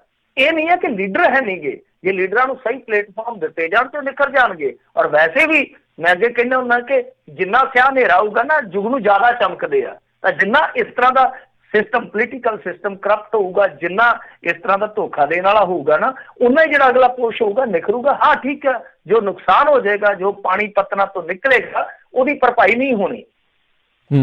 ਜੀ ਜੀ। ਅਗਲੇ ਕਾਲਰ ਨੇ ਸੁਰਿੰਦਰ ਕੌਰ ਜੀ। ਸਤਿ ਸ਼੍ਰੀ ਅਕਾਲ ਜੀ ਸੁਰਿੰਦਰ ਜੀ। ਹਾਂਜੀ ਹਾਂਜੀ ਮੈਂ ਗੱਲ ਕਰਨੀ ਚਾਹੁੰਦੀ ਸ਼ਾਮ ਲਾਟਾਂ ਦੀ। ਜਿੱਦਾਂ ਬਾਦਲਾਂ ਨੇ 250 ਖੇਤ ਜ਼ਮੀਨ ਦਾ ਵੇਚ ਲਿਆ ਔਰ ਹੀਰਾ ਧਾਗਾ ਮਿਲ ਦੇ ਮਗਲੇ ਪਾਸੇ ਹੈ ਜੀ, ਸਾਰਿਆਂ ਨੇ ਕੇਸ ਵੀ ਕੀਤਾ ਚੰਡੀਗੜ੍ਹ, ਕੋਈ ਸੁਣਵਾਈ ਨਹੀਂ ਹੋਈ। ਸਾਰੇ ਪਿੰਡ ਦੀ ਜ਼ਮੀਨ ਸੀ 250 ਖੇਤ, ਸਿਰਫ ਪਸ਼ੂ ਚਾਰਨੇ ਨੂੰ ਰੱਖੀ ਹੋਈ ਸੀ ਇੱਕ ਪਾਸੇ, ਉਹਨੇ ਫੈਕਟਰੀ ਦੇ ਮਗਲੇ ਪਾਸੇ। ਕੀ ਕਰੇ ਬੰਦਾ? ਕੇਸ ਹੀ ਕਰ ਸਕਦੇ ਸੀ ਜੀ। ਥੈਂਕ ਯੂ ਜੀ। ਹਾਂਜੀ ਜੀ ਮਿੰਟੂ ਜੀ। ਇੱਕ ਅਮੈਂਡਮੈਂਟ ਕੀਤੀ ਸੀ ਇਹਨਾਂ ਨੇ ਬੜੀ ਚਲਾਕੀ ਦੇ ਨਾਲ। ਗੱਲ ਤੇ ਹੋਈ ਹੈ ਨਾ, ਭੋਲੀ ਜਨਤਾ ਨੂੰ ਪਤਾ ਨਹੀਂ ਲੱਗਦਾ, ਤਾਂ ਅਮੈਂਡਮੈਂਟ ਕਰਕੇ ਉਹ ਸਾਰੇ ਅਖਤਿਆਰ ਲੈ ਲੈਂਦੇ, ਜਿਸ ਤਰ੍ਹਾਂ ਹੁਣ ਇਹਨਾਂ ਨੇ ਅਮੈਂਡਮੈਂਟ ਕੀਤੀ ਆ। ਕੋਈ ਵੀ ਨਹੁੰ ਧੀ ਇੱਥੇ ਘੱਟ ਨਹੀਂ ਹੈ ਜੀ ਇਸ ਲੜਾਈ ਦੇ ਵਿੱਚ। ਅੱਜ ਦੇਖੋਗੇ ਉਹਨਾਂ ਨੇ ਅਮੈਂਡਮੈਂਟ ਕਰਕੇ ਉਹਦੇ ਬਾਰੇ ਨਾ ਇੱਕ ਵਕੀਲ ਸਾਹਿਬ ਨੇ ਬਹੁਤ ਤਫਸੀਲ ਨਾਲ ਬਿਊਰਾ ਦਿੱਤਾ ਪਿਆ। ਕਿਤੇ ਮੈਨੂੰ ਲਿੰਕ ਮਿਲ ਗਿਆ ਦੁਬਾਰਾ ਇੰਟਰਵਿਊ ਦਾ, ਮੈਂ ਤੁਹਾਨੂੰ ਭੇਜੂਗਾ, ਤੁਸੀਂ ਪਲੇ ਕਰ ਸਕਦੇ ਹੋ। ਤਾਂ ਉਹ ਵਕੀਲ ਸਾਹਿਬ ਨੇ ਕੇਸ ਕੀਤਾ ਹੋਇਆ, ਉਹ ਇਸ ਇਲਾਕੇ ਦੀ ਉਹ ਗੱਲ ਕਰਦੇ, ਜਿਸ ਇਲਾਕੇ ਦੀ, ਇਸ ਇਲਾਕੇ ਤੋਂ ਹੀ ਬਿਲੋਂਗ ਕਰਦੇ ਆ। ਹਾਈ ਕੋਰਟ ਦੇ ਵਿੱਚ ਉਹ ਕੇਸ ਚੱਲ ਰਿਹਾ ਮੈਨੂੰ ਲੱਗਦਾ। ਤਾਂ ਉਹਨਾਂ ਨੇ ਦੱਸਿਆ ਸੀ, ਉਦੋਂ ਮੈਂ ਸੁਣ ਰਿਹਾ ਸੀਗਾ ਕਿ ਅਮੈਂਡਮੈਂਟ ਕੀਤੀ ਚਲਾਕੀ ਦੇ ਨਾਲ, ਫਿਰ ਜਿਹੜੀਆਂ ਪੰਚਾਇਤਾਂ ਵੀ ਫਸਾ ਲਈਆਂ, ਕਿਉਂਕਿ ਤੁਹਾਨੂੰ ਪਤਾ ਹੀ ਇੱਕ ਵਾਰੀ ਪੰਚਾਇਤਾਂ ਦਾ ਆਡਿਟ ਕਰਵਾ ਲਿਆ ਸੀ ਇਹਨਾਂ ਨੇ। ਸਰਪੰਚ ਫਿਰ ਡਰਦੇ ਬੋਲੇ ਹੀ ਨਹੀਂ ਕਿ ਆਡਿਟ ਦੇ ਵਿੱਚ ਹਰੇਕ ਬੰਦਾ ਤੇ ਤੁਹਾਨੂੰ ਪਤਾ ਹੀ ਆ ਕਿਤੇ ਨਾ ਕਿਤੇ ਮੰਨਿਆ ਜਾਂਦਾ। ਤਾਂ ਕਹਿਣ ਦਾ ਮਤਲਬ ਇਹ ਕਿ ਇਹ ਸਾਰਾ ਮੈਂ ਤੇ ਸਰਕਾਰ ਕਹਿੰਦਾ ਹੀ ਨਹੀਂ ਹੈ, ਮੈਂ ਤਾਂ ਭੈਣ ਜੀ ਸਰਕਾਰ ਕਹਿੰਦਾ ਹੀ ਨਹੀਂ। ਮੇਰੀ ਨਜ਼ਰ ਦੇ ਵਿੱਚ ਤੇ ਹੁਣ ਤੱਕ ਜਿਨ੍ਹਾਂ ਨੇ ਪੰਜਾਬ ਨੂੰ ਚੂਸਿਆ ਉਹ ਸਾਰੇ ਸਿਆਸੀ ਮਾਫੀਆ ਸੀਗੇ, ਸਿਆਸੀ ਮਾਫੀਆ ਹੀ ਚੱਲ ਰਿਹਾ। ਸੋ ਕਹਿਣ ਦਾ ਮਤਲਬ ਸਰਕਾਰ ਜਿੱਦਣ ਆਈ ਨਾ, ਸਰਕਾਰ ਨੂੰ ਤੇ ਸਰੋਕਾਰ ਹੁੰਦੇ ਆ, ਲੋਕਾਂ ਦੇ ਸਰੋਕਾਰ ਹੁੰਦੇ ਆ, ਲੋਕਾਂ ਦੇ ਵਿਕਾਸ ਦੀ ਚਿੰਤਾ ਹੁੰਦੀ ਆ। ਇਹਨਾਂ ਨੇ ਤਾਂ ਕੁਛ ਨਹੀਂ ਕੀਤਾ। ਅੱਜ ਦੀ ਤਰੀਕ 'ਚ ਮੇਰੀ ਕਿਤਾਬ ਦੇ ਵਿੱਚ ਅੰਕੜੇ ਦਰਜ ਆ ਕਿ ਪੰਜਾਬ ਦੀ ਜਿਹੜੀ 85% ਭੋਏ ਉਹ ਬੈਂਕਾਂ ਦੇ ਵਿੱਚ ਪਈ ਹੈ। 85% ਜ਼ਮੀਨ ਪੰਜਾਬ ਦੀ ਗਿਰਵੀ ਆ। 1 ਕਿੱਲੇ ਤੇ 73,000 ਔਸਤਨ ਕਰਜ਼ਾ ਹੈ ਸਾਡੇ। ਜੇ ਗੱਲਾਂ ਫੋਲੀਏ ਤਾਂ ਜਜ਼ਬਾਤੀ ਹੋ ਜਾਈਦਾ ਕਈ ਵਾਰ। ਜੰਮਦਾ ਬੱਚਾ ਸਾਡਾ ਹਜ਼ਾਰਾਂ ਦਾ ਕਰਜ਼ਾ ਹੀ ਆ। ਛੱਡਿਆ ਕੀ ਇਹਨਾਂ ਨੇ ਸਾਡਾ। ਜੀ ਜੀ ਜੀ। ਅਗਲੇ ਕਾਲਰ ਦੇ ਬਲਵਿੰਦਰ ਜੀ। ਸਤਿ ਸ਼੍ਰੀ ਅਕਾਲ ਜੀ ਬਲਵਿੰਦਰ ਜੀ। ਹਾਂਜੀ ਵੀਰ ਜੀ, ਸਤਿ ਸ੍ਰੀ ਅਕਾਲ ਦੋਵਾਂ ਵੀਰਾਂ ਨੂੰ। ਸਤਿ ਸ਼੍ਰੀ ਅਕਾਲ। ਮੈਂ ਕੁਐਸਚਨ ਕਰਨਾ ਵੀ ਜਿਹੜੇ ਉਹ ਬੰਦੇ ਦੇ ਗੋਲੀ ਵੱਜੀ ਆ ਉਹ ਪੱਤਰਕਾਰ ਸੀ ਜਾਂ ਸਮਗਲਰ ਸੀ? ਇਹ ਆਪਣੇ ਇਹ ਕਨਫਰਮ ਨਹੀਂ ਪੂਰਾ ਹੋਇਆ ਵੀ ਉਹ ਪੱਤਰਕਾਰੀ ਦੇ ਭੇਸ ਸੀ ਜਾਂ ਕੀ ਹਿਸਾਬ ਕਿਤਾਬ ਆ? ਨਹੀਂ ਜੀ, ਉਹ ਨਸ਼ਾ ਤਸਕਰ ਇਹਨਾਂ ਨੇ ਦਾਅਵਾ ਕੀਤਾ। ਪਹਿਲਾਂ ਇਹੀ ਖਬਰਾਂ ਛਪੀਆਂ ਕਿ ਉਹ ਪ੍ਰੈਸ ਤੋਂ ਨੇ, ਹੋ ਸਕਦਾ ਜੀ ਕੋਈ ਕਾਰਡ ਕੂਡ ਉਹਨਾਂ ਦੇ ਕੋਲ ਹੋਵੇ, ਕਥਿਤ ਤੌਰ ਤੇ ਕੋਈ ਨਾ ਕੋਈ ਉਹਨਾਂ ਨੇ ਕੋਈ ਸਟਿੱਕਰ ਲਾਇਆ ਹੋਵੇ ਜਿੱਥੋਂ ਇਹ ਖਬਰ ਪਹਿਲਾਂ ਚੱਲੀ ਹੈ। ਪਰ ਬਾਅਦ ਦੇ ਵਿੱਚ ਇਹਨਾਂ ਨੇ ਕਲੀਅਰ ਕਰ ਦਿੱਤਾ। ਮਸਲਾ ਇਹ ਨਹੀਂ ਕਿ ਪੱਤਰਕਾਰ ਹੈ ਨਹੀਂ ਜਾਂ ਨਹੀਂ ਹੈ, ਚਾਹੇ ਉਹ ਨਸ਼ਾ ਤਸਕਰ ਵੀ ਹੈ ਭਾਜੀ। ਗੋਲੀ ਕਿਹੜੇ ਹਾਲਾਤਾਂ 'ਚ ਮਾਰੀ ਗਈ ਆ ਉਹਦੀ ਜਾਂਚ ਪੜਤਾਲ ਹੋਣੀ ਚਾਹੀਦੀ ਆ। ਅਸੀਂ ਫਿਰ ਇੱਥੇ ਆ ਕੇ ਤੇ ਥੋੜਾ ਉਲਝ ਜਾਂਦੇ ਹਾਂ ਨਾ ਕਿ ਫਲਾਣਾ ਰੇਪਿਸਟ ਹੈ, ਮਾਰ ਦਿਓ ਗੋਲੀ, ਫਲਾਣਾ ਇਹ ਆ। ਪਰ ਜੇ ਉਹ ਸਾਡੇ ਭਾਈਚਾਰੇ ਨਾਲ ਤਾਲੁਕ ਰੱਖਦਾ ਹੈ ਜਾਂ ਉਹਦੀ ਲੜਾਈ ਕੋਈ ਸਿਆਸੀ ਲੜਾਈ ਹੈ, ਫਿਰ ਅਸੀਂ ਕਹਿੰਦੇ ਕਿ ਨਹੀਂ, ਇਹਨੂੰ ਮਾਫੀ ਮਿਲਣੀ ਚਾਹੀਦੀ ਹੈ ਜਾਂ ਇਹਨੂੰ ਛੂਟ ਮਿਲਣੀ ਚਾਹੀਦੀ ਹੈ। ਭਾਈ ਇਹਦੇ ਨਾਲ ਇਹ ਕੰਮ ਨਹੀਂ ਹੋਣਾ ਚਾਹੀਦਾ। ਤਾਂ ਕਹਿਣ ਦਾ ਮਤਲਬ ਹੈ ਚਾਹੇ ਉਹ ਪੱਤਰਕਾਰ ਸਨ, ਚਾਹੇ ਤਸਕਰ ਸਨ, ਕੁਛ ਵੀ ਹੈ, ਤਾਂ ਗੋਲੀ ਕਿਹੜੇ ਹਾਲਾਤਾਂ 'ਚ ਮਾਰੀ ਗਈ ਆ, ਕਿਉਂਕਿ ਕੰਟਰਾਡਿਕਟ ਖਬਰਾਂ ਆ ਰਹੀਆਂ ਨੇ, ਵਿਰੋਧਾਭਾਸ ਵਾਲੀਆਂ ਖਬਰਾਂ ਆ ਰਹੀਆਂ ਨੇ, ਤਾਂ ਜਾਂਚ ਪੜਤਾਲ ਹੋਣੀ ਚਾਹੀਦੀ ਹੈ। ਪਰ ਮੈਂ ਜਿਵੇਂ ਤੁਹਾਨੂੰ ਕਿਹਾ ਕਿ ਚਾਹੇ ਫੇਕ ਐਨਕਾਊਂਟਰ ਹੋਣ, ਚਾਹੇ ਕਸਟੋਡੀਅਲ ਡੈਥਸ ਹੋਣ, ਉਹਦੇ 'ਚ ਪੰਜਾਬ ਹੈ ਜਿਹੜਾ ਉਹਦੀ ਇੱਕ ਆਪਦੀ ਗਾਥਾ, ਆਪਦੀ ਇੱਕ ਕਹਾਣੀ ਆ। ਇੱਥੇ ਸਿਰਫ ਇਨਸਾਫ ਦੀ ਮੰਗ ਕੀਤੀ ਜਾ ਸਕਦੀ ਆ, ਇਨਸਾਫ ਲੈ ਕੇ ਉਹਦੇ ਤੋਂ ਸੰਤੁਸ਼ਟੀ ਨਹੀਂ ਕੀਤੀ ਜਾ ਸਕਦੀ। ਜੀ ਜੀ। ਤੇ ਸਮਾਂ ਆਪਣੇ ਅੱਜ ਦੇ ਪ੍ਰੋਗਰਾਮ ਦਾ ਜਿਹੜਾ ਇੱਥੇ ਹੀ ਜਿਹੜਾ ਮਿੰਟੂ ਜੀ ਸਮਾਪਤ ਹੈ। ਬਹੁਤ ਬਹੁਤ ਤੁਹਾਡਾ ਅਸੀਂ ਧੰਨਵਾਦ ਕਰਦੇ ਹਾਂ, ਤੁਸੀਂ ਸਾਡੇ ਨਾਲ ਜੁੜੇ ਇਹਨਾਂ ਖਬਰਾਂ ਬਾਰੇ ਤੁਸੀਂ ਜਾਣਕਾਰੀ ਦਿੱਤੀਆਂ। ਮਿਹਰਬਾਨੀ, ਧੰਨਵਾਦ, ਸਤਿ ਸ਼੍ਰੀ ਅਕਾਲ ਜੀ। ਸਤਿ ਸ਼੍ਰੀ ਅਕਾਲ ਜੀ। ਤੇ ਸਰੋਤਿਓ, ਇੱਥੇ ਸਾਡਾ ਅੱਜ ਦਾ ਪ੍ਰੋਗਰਾਮ ਸਮਾਪਤ। ਮਿਲਦੇ ਹਾਂ ਤੁਹਾਨੂੰ ਅਗਲੀ ਵਾਰ। ਉਦੋਂ ਤੱਕ ਲਈ ਮੇਰੇ ਵੱਲੋਂ ਵੀ ਤੁਹਾਨੂੰ ਸਾਰਿਆਂ ਨੂੰ ਪਿਆਰ ਸਤਿਕਾਰ ਸਹਿਤ ਸਤਿ ਸ਼੍ਰੀ ਅਕਾਲ ਜੀ। ਉਹਦੇ ਵਾਸਤੇ ਰਹੋ, ਹੱਸਦੇ ਖੇਲਦੇ ਰਹੋ, ਸੁਣਦੇ ਰਹੋ ਪੰਜਾਬੀ ਰੇਡੀਓ USA।